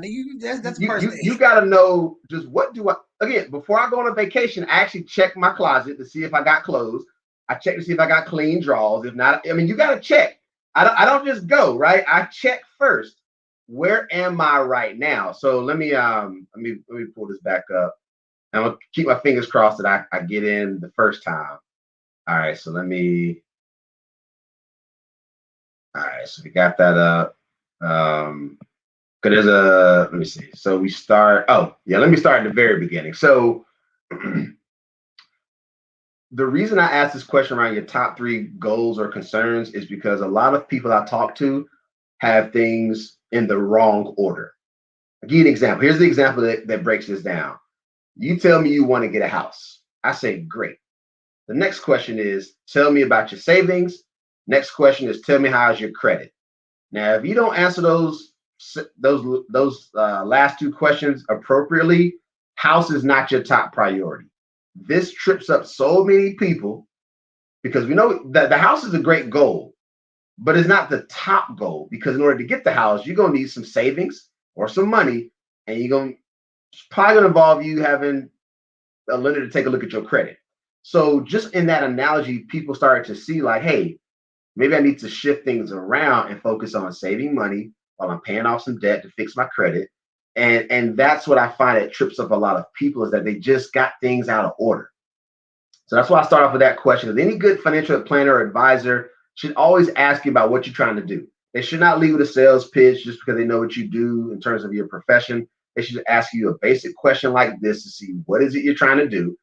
And don't feel like they're judging you, because they just want to see what you think. Because if you tell me house and you got jacked up credit, I know you need me in some capacity. Or I know maybe I can't service you and need to send you elsewhere. But I need to know about these concerns or goals, because again, that's what's going to help you with this process. And John, you definitely shed some light on your journey. And I appreciate you sharing that, because people need to understand that you went through a journey just like I did. I didn't just wake up and figure this game out. I had some hiccups, I learned, and I just continue to learn and continue to learn, and I continue to execute. So the second question I asked about the balance sheet. Now, a lot of people think this is a budget, which it is not, because as you know, budget is the third question. A balance sheet takes inventory. I just need to see, what are your assets, things that you own, liabilities, things that you owe. Do you know what you're worth? That's what the balance sheet produces. At a moment in time, it takes a snapshot of your financial situation. Snapshot, just hey, in this day, like today, April 1st, 2021, what are you worth? I don't care if it's negative net worth or positive. Do you know? We don't need to do any more planning. You don't need to work on your budget until you can tell me, what have you done up until this day in your life? That's where I start my people out. Yo, do this. If you don't do this and can't commit to this step, I'm not sure if I want to work with you. I don't want to have to convince you that I know what I'm doing, because I know what I'm doing. Do this first. So now this gives me a bigger idea of where we might need to focus our efforts. Because if you tell me your top 3 financial priorities, and then I see the balance sheet and it ain't adding up, we've got to have that conversation right there. We don't need to go any further, because I got to make sure those goals line up with what I'm seeing on the balance sheet. And hopefully that makes sense to everybody, but it's a process. The budget, we've talked that, just you got to know what's going on. Money comes in, comes out. Do you have a clue? And if you don't, keep trying. Give yourself the opportunity to keep failing at it. But at some point, John mentioned the envelope system. I think envelopes is actually they have a digital version of that now. Whatever budget strategy is going to help you and you're going to commit to, that's the budgeting strategy for you. Pen and paper still works good. Excel still works good. I don't care what you do. I just need you to do something. The credit piece, we can spend 5 hours talking about credit. Just know what you're doing. And don't tell me you're going on Credit Karma, because you only get 2 out of 3. I need 3 out of 3. What's being reported about me at all 3 bureaus? And I'm not obsessed with the score, because the score is just an indicator of the report itself. So if you notice on the report and you start cleaning things up, just know your score will absolutely go up. So if you tell me you got jacked up credit, I'm going to assume you got jacked up credit. I don't need to see the number. Show me the report. And then I will look at your report and be like, yeah, you do it's about 500. I mean, that's the reality of credit, is that it's a formula. We're never going to know how they actually compute it, despite what we see in terms of the breakdown of your FICO scores or the the other one, Manage score. We'll never know the exact formula, but if you just clean up what you got and you do some things right and stay current and pay things on time, again, less bad stuff, more good stuff is what gets you a great credit score. I got wealthy people who got, a lot of debt, but the scores are high because in relation to the debt they have, or even the negative items, they have so much good stuff. So credit is always kind of this balancing act of how much bad versus how much good. So you can still have a few dings on there while you're cleaning up, but you got to be doing something also. A lot of people pay things off and they're like, why did my score go up? Because you ain't doing nothing. You're not active. You just paid people back. You're supposed to do that. They're not giving you credit for that. You owe the money. Pay them. or you settle, or you do other creative things to get rid of it. But you don't get a crazy increase in your score because you're not active in the system. Unfortunately, that's the game we have to play. Stay active, keep working on the bad stuff, but just know where you stand. Debt, again, everybody know this. Look, the funny thing about this slide or this question is most people know exactly how much they owe. I've done this in groups. And when people write down these dollar amounts, I say, guess, approximately how much. The lady showed me one time, she was like, oh, this is exactly how much I owe. But it's a psychological play, right? We know when we owe somebody money, and we know almost to the penny. Like in another workshop, the lady was like, well, my car loan's like $400.35. I was like, whoa, that number sounds very precise. She was like, I've been paying it for the last 5 years. I was like, you still ain't pay it off? But it was just that mindset of I'm paying this, I'm paying this. So we need to just understand that debt is there and we got to do our best to pay it off. John, you mentioned the debt snowball technique, great technique. The debt avalanche is another. Pick one, do it. Debt will get missing very quickly when you're focused and you have a strategy. Just have a strategy, stick to it. Debt will get missing. And, making some more money also helps. Cutting some expenses frees up money. I mean, there are a lot of things you can do. It's just what are you willing to do to pay back this money that you owe? So this slide here was the breakdown of just knowing where your money's at. And if you did this honestly and truthfully, you've essentially done a big step as it relates to the balance sheet. So by asking you to do this, I've actually helped save you some time. Because when people say, what's a balance sheet? They're like, oh, I got to log in and check all my accounts.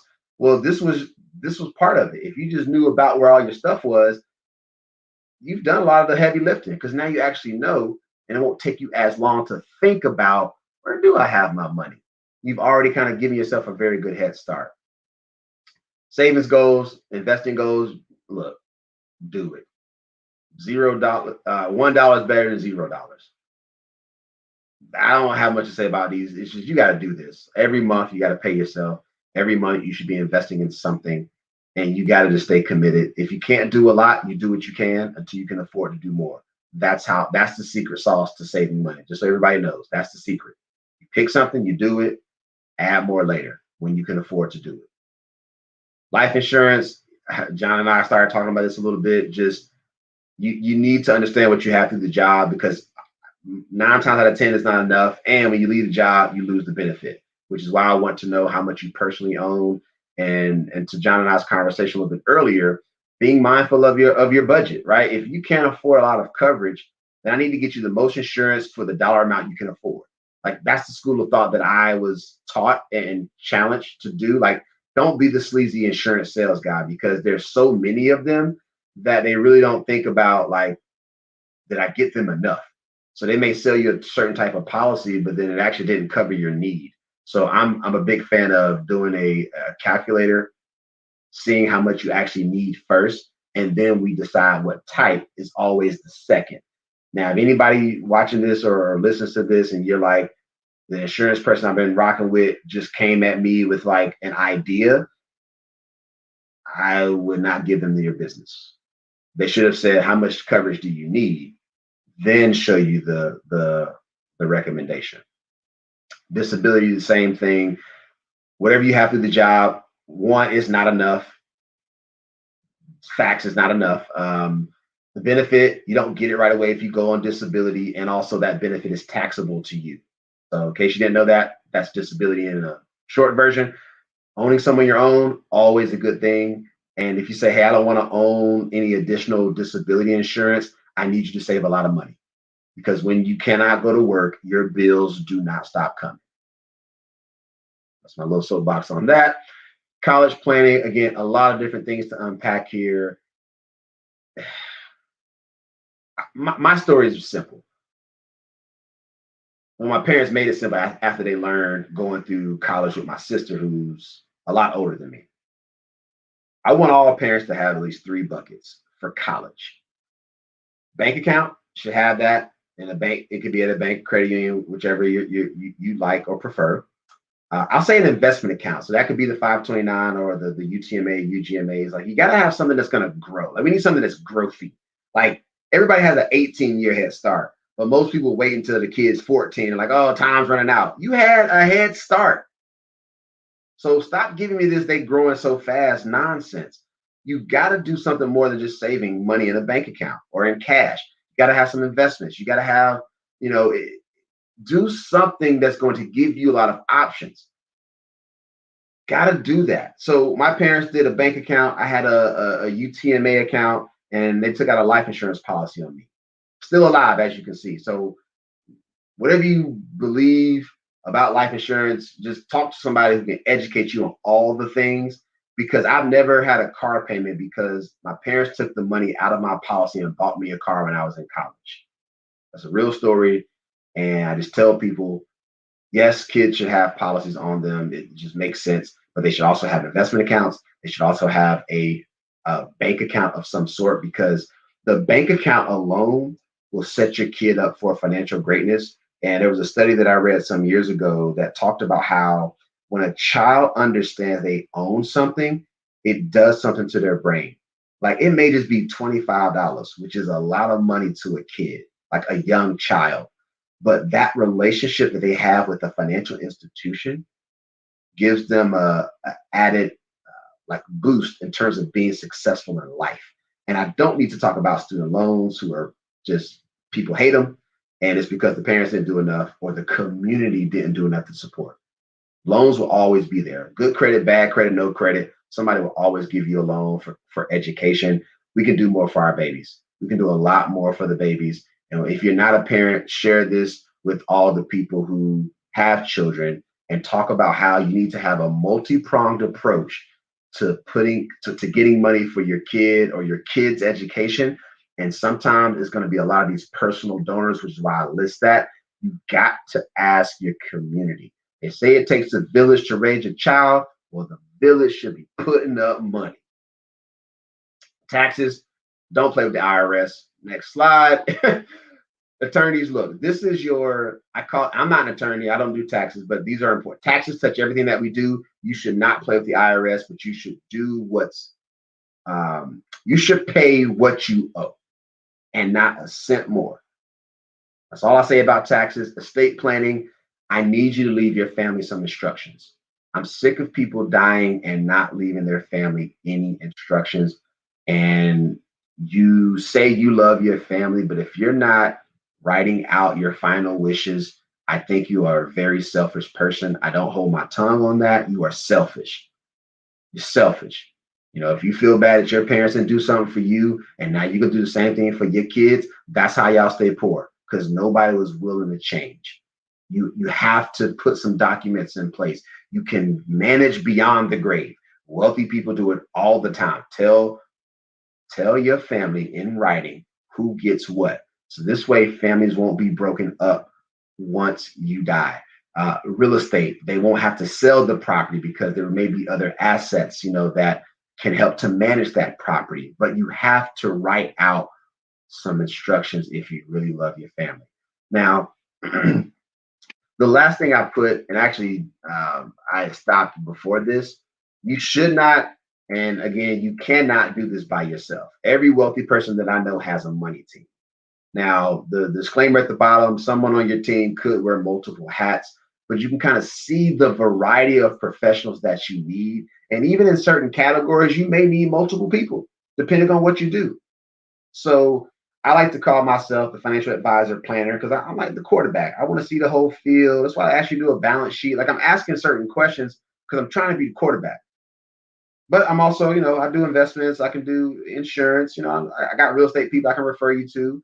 But like I think about like as I position myself in the marketplace, like maybe I'm just going to be the quarterback, and maybe I need to work with other people on your money team because we're all working for you. We talked about, I mentioned cost versus investment.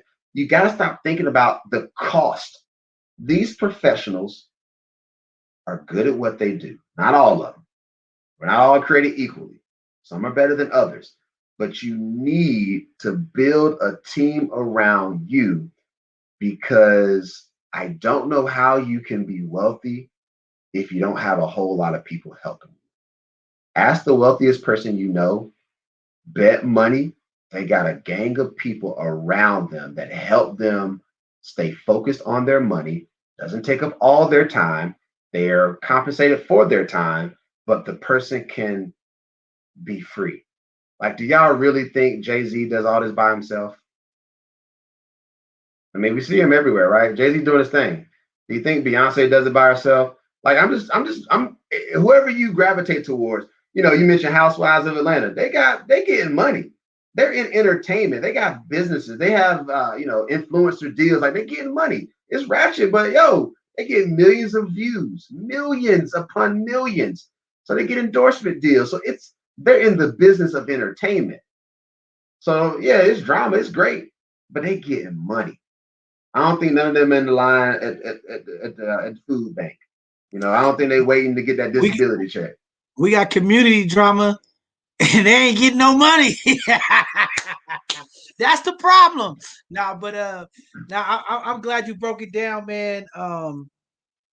Powerful information, great conversation tonight, brother. Like, this was dope, man, and I hope really some people took something from it. If not anything, you got some questions to ask when you go on your next date. At least we gave them that. Like, you got to talk to the person you date to find out what's up. Like, where you at?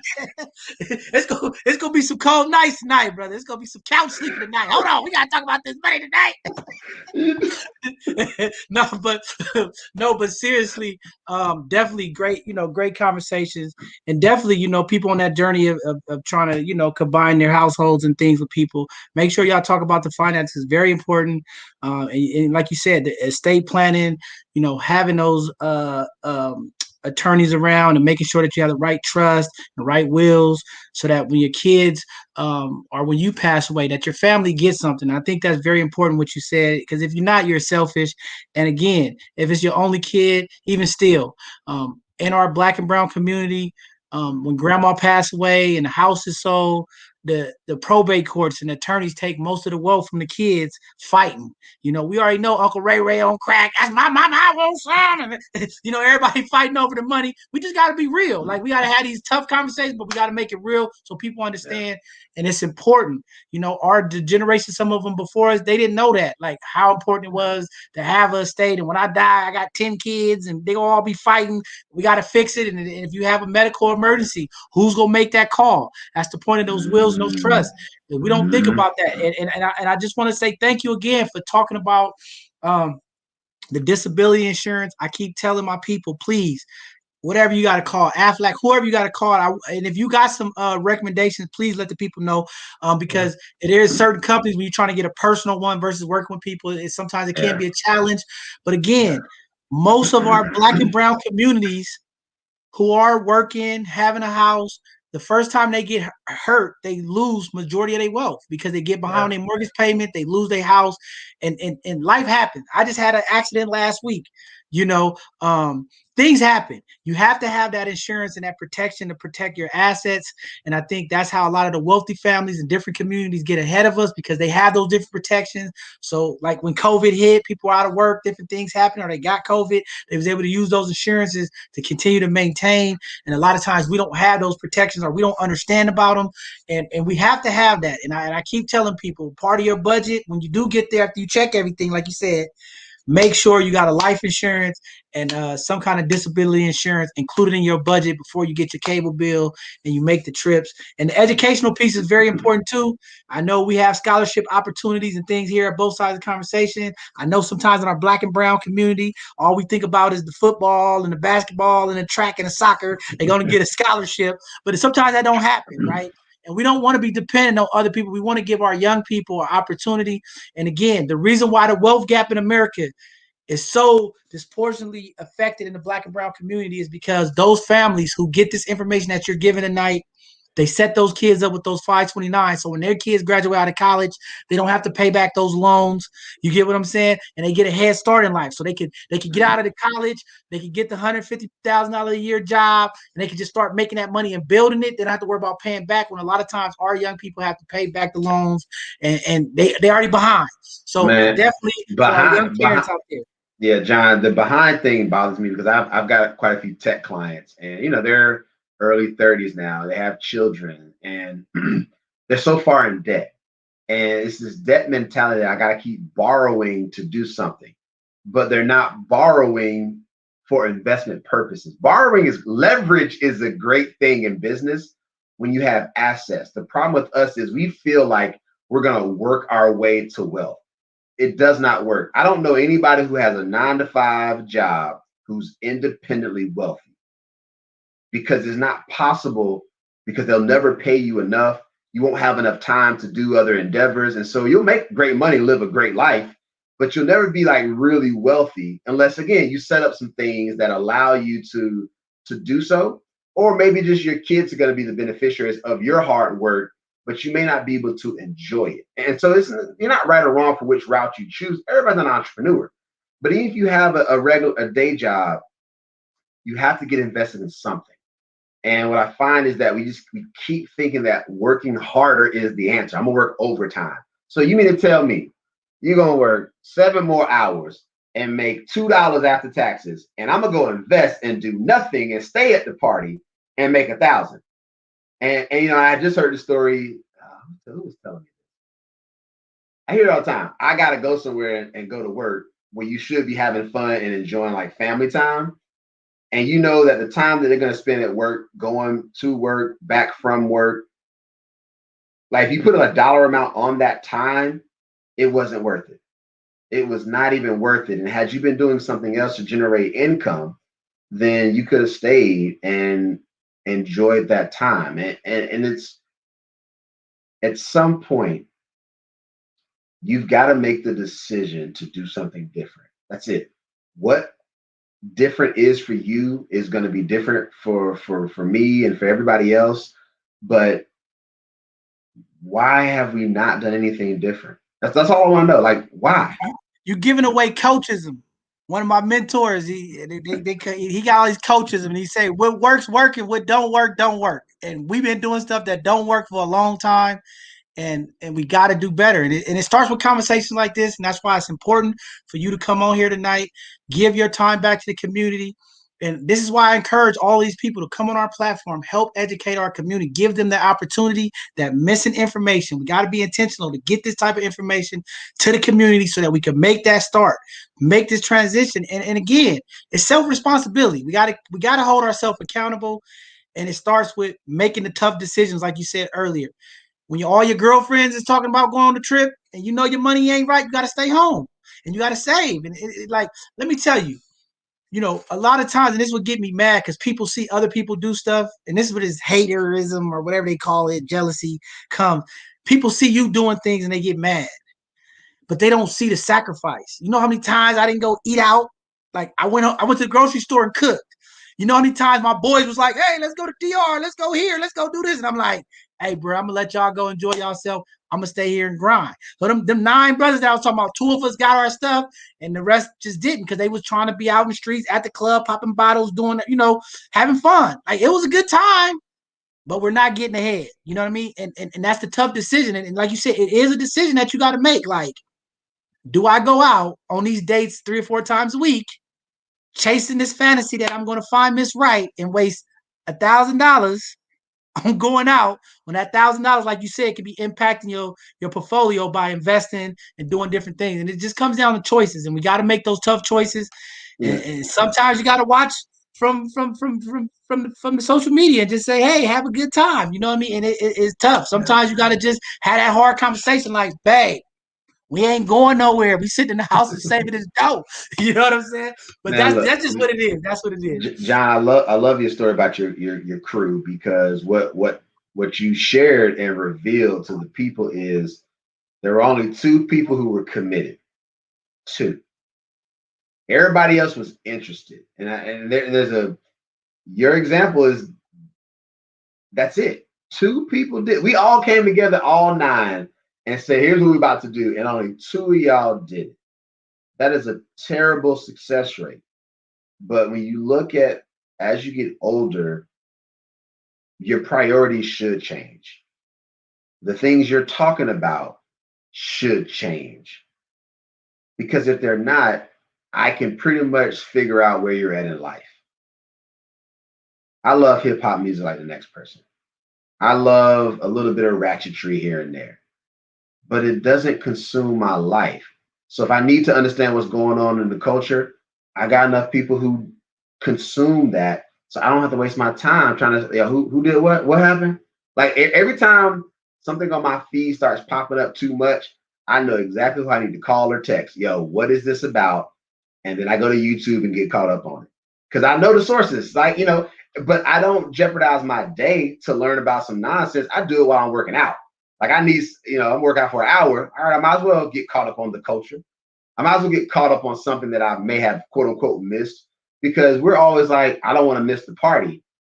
That party ain't paying you. You're not a party promoter. You're not an entertainment. Like it isn't it. All right, here's the for all my party goers. Think about this. You get, and this works for men or women. You get, swagged out. So whether that's hair, nails, haircut, new outfit, whatever, to go to the club. And this is when, I'll say pre-pandemic. You get all dolled up to go. You pay maybe a little cover. You pay for some tables, some bottles. You have a good night. Now, the celebrity guests who was showing up, they getting paid to come there. They there for about 2 minutes. You may or may not even get the photo to say you were there and saw them. And then they left. Who's playing the game the right way? Like that, I saw my favorite celebrity insert there. I saw them, took the photo. We were up in there. We was up in there. I'm like you said, I spent $1,000 on all this. That person showed up because of their fame and following and actually made money for a cameo appearance. And so when you go back home, you're going to say, I had a great night, but you're going to be out $1,000. And I'm going to say, so what, aside from those memories, which are memories are priceless, but at what point do we stop? I'm not saying if this is your favorite person, yes, go get VIP, be down front at the concert, do that, because you need these outlets. So if you notice, I never said cut out fun, John. I never said you can't keep living this lifestyle. All I said was curb it a little bit. Curb it until we get the plan and the foundation in place. Then we can go back. Like the lady with retirement, I wasn't gonna get her to stop shopping. So, the finish that story, I got her to do a matching program. I said, for whatever you're gonna spend every month on shoes and bags, I need that to go into your retirement account every month. And she did. I did the best contract in the world. Pinky promise. I took a picture and I said, you have made a legally binding contract that whenever you buy some reckless shit, you're going to put that same dollar amount into your retirement account. And that lady was able to retire comfortably because of a conversation. It was multiple, but I met her right where she was. I'm not going to stop you from spending your money how you want to spend it. But if you're doing all of this, enriching everybody else, making everybody else wealthy, can you give yourself a little bit more attention? Just a little bit. You still want to blow money? If you want to blow money fast, go do it. But do it with the money you don't need for the rent, the investments, the savings, the insurance, the estate. Like, don't blow the money you need. Blow the money you don't need. That's where you go have fun. Hey, and that's the realest stuff you said, my brother. I remember, man, I was trying to be having all the nice name brands. Man, I'm telling you, when I met my financial coach, and every time I see this dude, all he had was on some jeans and a button up, the same color every time, right? He said, John, looking good don't mean you wealthy. It's not the look. You gotta really be wealthy. You know what I'm saying? And I mean, this dude was filthy, but you see this dude, you be like, man, this dude ain't got no money. Because see, our mentality, we think if it looks rich, we're rich. And you just got to change your mentality, man. And I'm glad you said that. I know we got to wrap up here, but the same thing with these sisters doing these beautification things, man. I've worked with so many young ladies, man, wasting 10, 20, $30,000 going to Dr. Miami, flying and trying to fix this appearance up to catch what? When you could have took that same $20,000, $30,000 that you went to go fix your body up and invested. And the sad part is this, and it hurts me because these sisters go out and they do all of this stuff. They get liposuction, they do all of this stuff, and they still don't eat right, and they don't exercise. And then 6 months, a year later, they back the same way they was. You just gave these people $24,000, $30,000, man. I'm like, come on, people, we gotta do better. Like it's definitely a mindset, man. But like you said, self-love. We gotta eliminate this self-hate, man, and really have these tough conversations about money and understanding what is an investment, what is an asset, and what's a liability.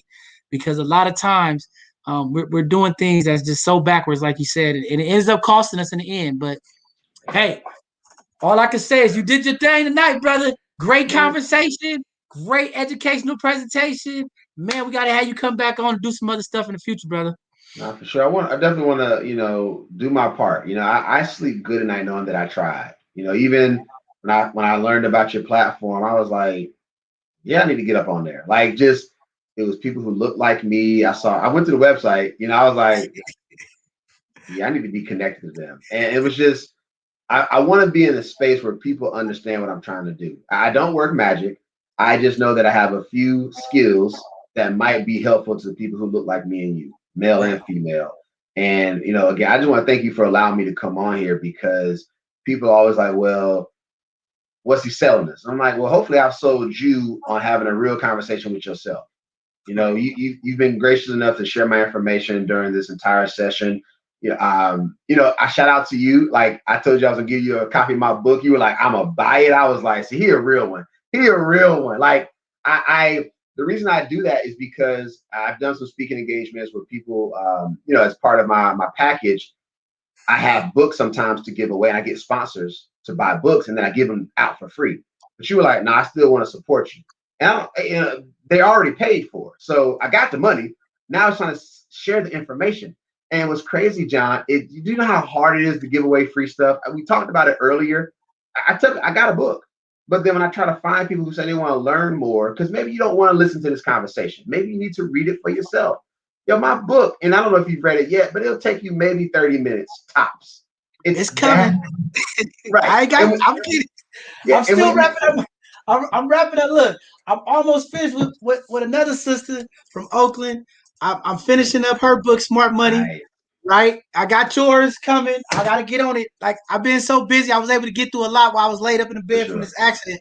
But brother, like, I meant what I said. Right. Yeah. And again, this platform is for community. We built this up for community. Yeah. The intention behind this was for the community, man. A lot of people are like, John, you didn't. No, that's not about me. Right. And what I'm trying to do, see what leadership is about. And this is what I keep trying to hone in on my conversations and working with the community is, see, a leader is someone who demonstrates what's possible. We have to lead by examples in the community, right? So people think I'm doing things to like get clout. I'm like, nah, like I can't be on this platform talking about support Black and brown businesses and I never support. I'm always looking for something free. It's not about free. Like I go to these businesses and I support these people genuinely because I need my people to see. We have to support each other. I'm not coming in your business saying, hey, bro, give me 50% off on this book. Give me 20. No, what does it cost? Let me purchase it so that you get what it's worth. Because I see my people go into Gucci, Louis. They give them full price, sometimes overpriced, and they don't complain. But they go to the local boutiques, they go to the local community spots, and they complain. Can I get a discount? This is kind of high. Like, I don't want to do that, right? Because I'm trying to teach my young people who coming up what it looks like to support. What does some community support looks like? Like, I'm not doing this for clout. I'm not doing this to be like, oh, I'm doing this. No, I'm leading by example. I'm demonstrating what's possible. If I start sharing and showing that I'm spending my money with my people and more of us like, hey, well, if he's doing it, I can do it, right? Everything I do is to lead by example, not to say I'm better than you, it's just to lead by example. We are a people of, we always say this, we're about the show me state. Black and brown people, we are about, you have to show me.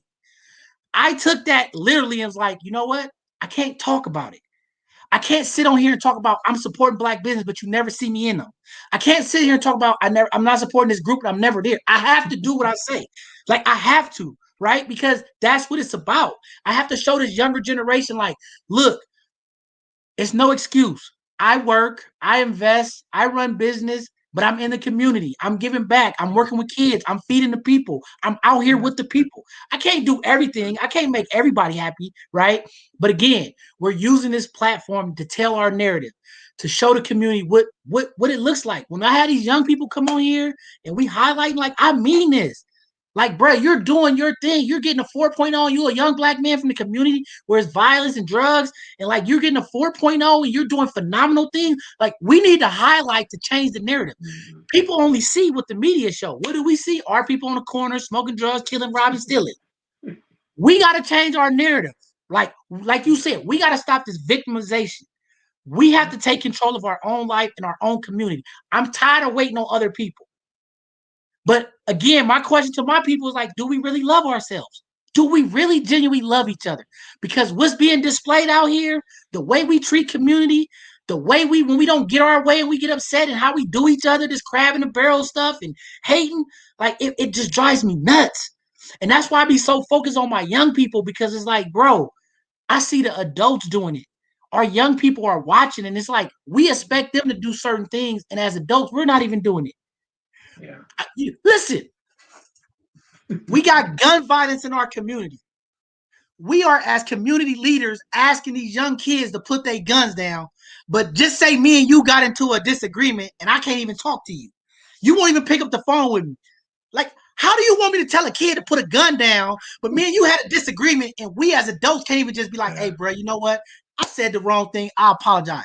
If I can't do it, how do I expect my young people to do it? And this is what I keep telling the adults in the community. We have to be able to forgive. Sometimes you might need that space and that time to not talk, and that's cool. But again, what do we show the young people? If we can't be like, hey, you know what? I apologize, boo boo, and move forward. And again, apologize and moving forward don't always mean we got to be united together, but at least we showed the young people we was Yeah. adults and we handled it. You know what I mean? Like, that's Yeah. just real talk, man. So No, that's I got all, you. all facts. Everything's All good. We facts. coming, brother. We coming. All facts, man. Yeah, you said it all, man. It's just more is expected of us. You know, the leaders. If you're a parent, you need to be more responsible. You decide to have a children or have a child, or the child is here. Let's just say a child is here, and whether you are a single parent or you do have a significant other, I think you owe it to your kid to keep trying. Man, for And real. you we know that you don't know what you don't know, and so we're trying. Like, I'm trying, and I don't feel like I feel like I'm doing what I can with the time and energy that I have to affect change, or excuse me, infect change. I want to Infect. I infect like you. that. I Like, like I'm that. trying to Infect. infect you with this information because I want to. I know the numbers won't be at a place where I want them to be at this point, but anybody who watches a portion of this, I would love them to like email me in 6 months and just say, yo, I sat through that session on April 1st. It wasn't an April's Fool's joke. He was giving some real shit. And like, just email me. I don't care if you never become a client of mine or a customer. Like, I just want to see what you will do. Because if you ever say we didn't try to help you out, all I'm gonna do is play this back, show you articles, and I'm gonna keep showing you. I've tried to do free stuff and help people and speak on various platforms. I'm trying to figure out where is it that I need to be so you listen. Because if this ain't it, then John, sorry man, this shit was whack. I gotta go elsewhere because the people ain't listening. So it's always I know I'm helping people. I won't get the satisfaction that I deserve. I know I've probably helped millions, but I'll never meet them. And I think that's also the cool thing about what we all do as leaders in our respective arenas, where we know we are affecting change somewhere, and we're not always going to get the thank you. We're not going to get that email. We're just not going to get it. And then at some point, somebody's going to call you and say, man, I was listening to this brother. He mentioned your name, and I saw you on this show. You can be like, that was like 10 years ago. And you can be like, validation. Hey, Validation. I got the one person who was listening. The Hey, one person. every day, my brother, and this is why I did, like we came up with this concept, and like I've invested so much of my own time and money for this, because that's why we have our hidden gem segments, right? So we can highlight people and let them know, because too many times in our community there are great people who are doing the work that never get that pat on the back, never get those flowers. And that's what we just try to do here, uplift our people. Like, bruh, you're doing great work. Keep doing what you're doing. We want to support you and get behind you. Like, this is what all this is about. We were just being intentional about really making this a reality, right? And it's here. And like you said, listen, a couple of weeks ago, I got a call from London. Somebody in London hit me and was like, hey, bro, I see what you're doing. What y'all doing is what we need in the black and brown community. I'm proud of you. Don't stop. Keep doing what you're doing. right? I'm at the mall with my granddaughter. Somebody walk up like, hey, you the guy from both sides? Like, it's real, right? So it's impact. And like you said, sometimes we don't get it right then when we need it. And that's why we got it's social media. That's why you here, bruh. You on our website, you on our YouTube now. You never know who gonna find out about this. Like you said, 6 months from now, click on it like, oh, boom. Hey, you was on that. Like, it happens, bro. Like, it's real, man. The power of social media, the power of media, the power of networking. And like you said, this is the platform we have to use. We don't always use it in our community for the right thing. We do the negative, crazy stuff. But again, like you said, when we have it for things like this, utilize these tools to help enrich, empower, and infect the community. Like you said, I'm using that one. That's a good one. Infect the community, because I'm always infecting my young people with information and game, trying to make them better. But again, Jasper, I appreciate you coming on tonight. I know it's been late. We've been holding you up. We got to get out of here. Thank you very much. This is the first, and this is why I say spirits, and especially you being a brother, like kings supporting kings, uplifting each other. Your energy tonight, typically our shows like this last an hour, bro. But the spirit, see, this is why this is that spirit, bro. Like, we've been on for 2 hours, right? Right. But it's the spirit of the realness. See, I like talking to people who real. Don't play with my people. Don't play these games, because I'm telling you, I'm coming for you. I'm one of those people. Don't play with my people. If you ain't about my people, just move out the way. Don't play with my people. And again, being authentic, man, being who you are. We at home, we just kicking it. Like you said, like, I got my hair down. That's what this is about. It's not about being corporate. It's not looking like the status quo. It's meeting people where we at, just like me and you, whether our hair is messed up, whether we say a few cuss words, we talking to our people. That's what this platform is about. We go stay authentic. We're not changing who we are. We are talking to our people. We love our people, even sometimes when our people don't love ourselves. It's brothers like me and you that's going to keep loving on them anyway, giving them the information. So I just want to say thank you again for coming on, my brother. I appreciate you. Definitely, we're coming out of this pandemic. We're still going to have this virtual platform, but there's things we're going to start mobilizing. Cynthia, that you see making comments, she's into this financial literacy stuff. We are going to start mobilizing, doing stuff in our community, trying to get this in our school so we can enrich our young people and affect the community with this information, man. So I just want to say thank you again for coming on. Please reach out to us if it's any like flyers or events you have coming up and you need us to like blast it on our social media to get it out to the community. Please do it. Don't be afraid. That's what this is all about. Letting people know, giving them the communication, because so many people say, people are not telling us what's going on. And this is one of the platforms that we're using to help connect the community, unify the community, real talk. We giving it to our people. We meeting them where they at. We talking to them how we talk. We're not trying to come on here corporate and be professional and be the next Joan Rivers. No, we just straight up. This is for my people. This is how we talk. This is how we get down. It's going to be a lot of passion. There's going to be a lot of arguments. There's going to be a lot of confusion at times. But that's what we do. Like, we got to be who we are. We ain't changing. But, real talk, man. Thank you, brother. Keep doing what you're doing. I like how you set up your presentation. Real straight to the point. You impacting people. And I'm definitely going to use your strategies to do some things for some other people, because I think that's, just phenomenal stuff that you're doing. And just love what you're doing, brother. So just appreciate you. Appreciate you as well. Thank you all. I'm thanking everybody who's going to watch this, who was on it. I appreciate you as well, man. Just one at a time. Look, my daughter my daughter just said she tuned in. So you already got one person. She watching. She getting the game. You see what I'm saying? Love it. And that's soaking it up, man. So that's just powerful. Thank you, my brother, for coming on. But for that, everybody, as we close this out, this Sunday, we're going to have our community conversation. Everybody that's familiar with the program, or if you're not familiar, you guys know every Sunday at 2 p.m. we have a community conversation with different topics. We have different people come on to handle these conversations, as well as community. This week, we're starting a 3-part series. We're talking about diversity, inclusion, and equity, some of the issues that we see in our workplace and the community around this country.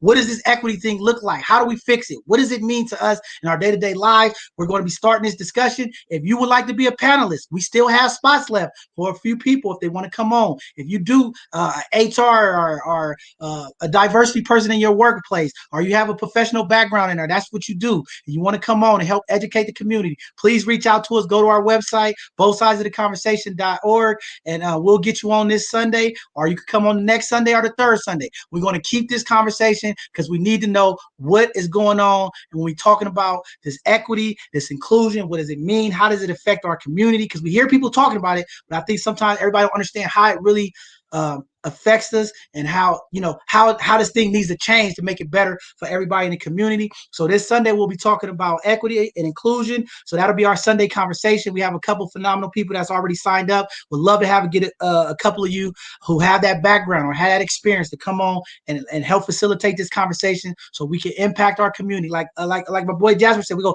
infect and inject the community with this information so that they understand, so they can be well equipped. And then the following Tuesday, we're going to have another segment of our Hidden Gem segment. I talked about it earlier. Every Tuesday at 7 p.m. What we do is we highlight Black and brown businesses so that the community know where these Black and brown businesses is, so we can spend our money with them and patronize those businesses, as well as we bring on community leaders, people like Jasper come in and highlight them and thank them for the work that they do. That's what our Hidden Gem segment is about. And then every Thursday, next Thursday, we'll have another educational presentation, phenomenal information coming down the pipeline, and we'll be impacting the community next week with that. With that being said, we are still looking for volunteers to keep this platform going. We need help. We need people.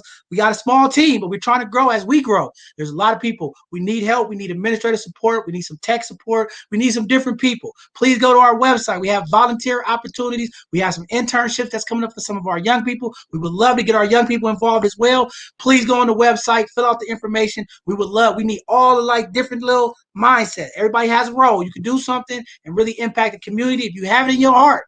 And you've been looking and you've been trying to figure out, how do I help the community? Here's an opportunity. We have opportunities here for you to help impact the community. Please go to our website at bothsidesoftheconversation.org or www.bsotc.org. Check us out. If you want to get involved with the community, you got some information, and you want to have some real impact on the community, please reach out and be a volunteer. And then again, this is our Educational Thursday. You see what the brother Jasper did tonight. If you have an educational presentation that you would like to put on to help educate our community and give them the sauce, the game, the information that we're talking about, please reach out to us. We would love to get you on here and educate our community, especially our HR people, especially our recruiters, our hiring people. We are reaching out to different organizations because you guys know we're coming out of this pandemic. The Black and brown community has been hit the hardest when it comes to job loss, layoff during this pandemic. So as these people are coming out of this pandemic, looking for work, I need some of our recruiters, some of our HR personnel to come give the people in the community who are looking for jobs what these organizations are looking for when it comes to employment, as far as resumes, what type of skills, so that we can help kind of hone our community in so that they can be well equipped. Even you coaches out there who want to teach some of our community how to do proper interviewing and teach some interviewing techniques and skills, please reach out to us. We would love to have you come on so that as we come out of this pandemic, we can make sure that our Black and brown community, the people who's been hit the most, are equipped with the tools that's needed to secure sustainability of employment, and making sure they have the right tools so that they can be successful on their career journeys. So again, thank you guys for tuning in. We're going to end this segment. Thank you for all of the support, donations from our brothers and sisters out there and different community people. Continue to support us as we continue to grow, because this platform is only going to continue to grow, because the more people who understand, is people like Jasper and myself who keep it real. And they feel it. They feel it by the conversation. We can sit here and have conversations for 2-3 hours, because when it's love and it's real, it doesn't feel like it's time. So again, thank you guys for all watching. We'll see you this Sunday. Hopefully you could be a part of this inclusion diversity conversation. Peace, and we love y'all. We out.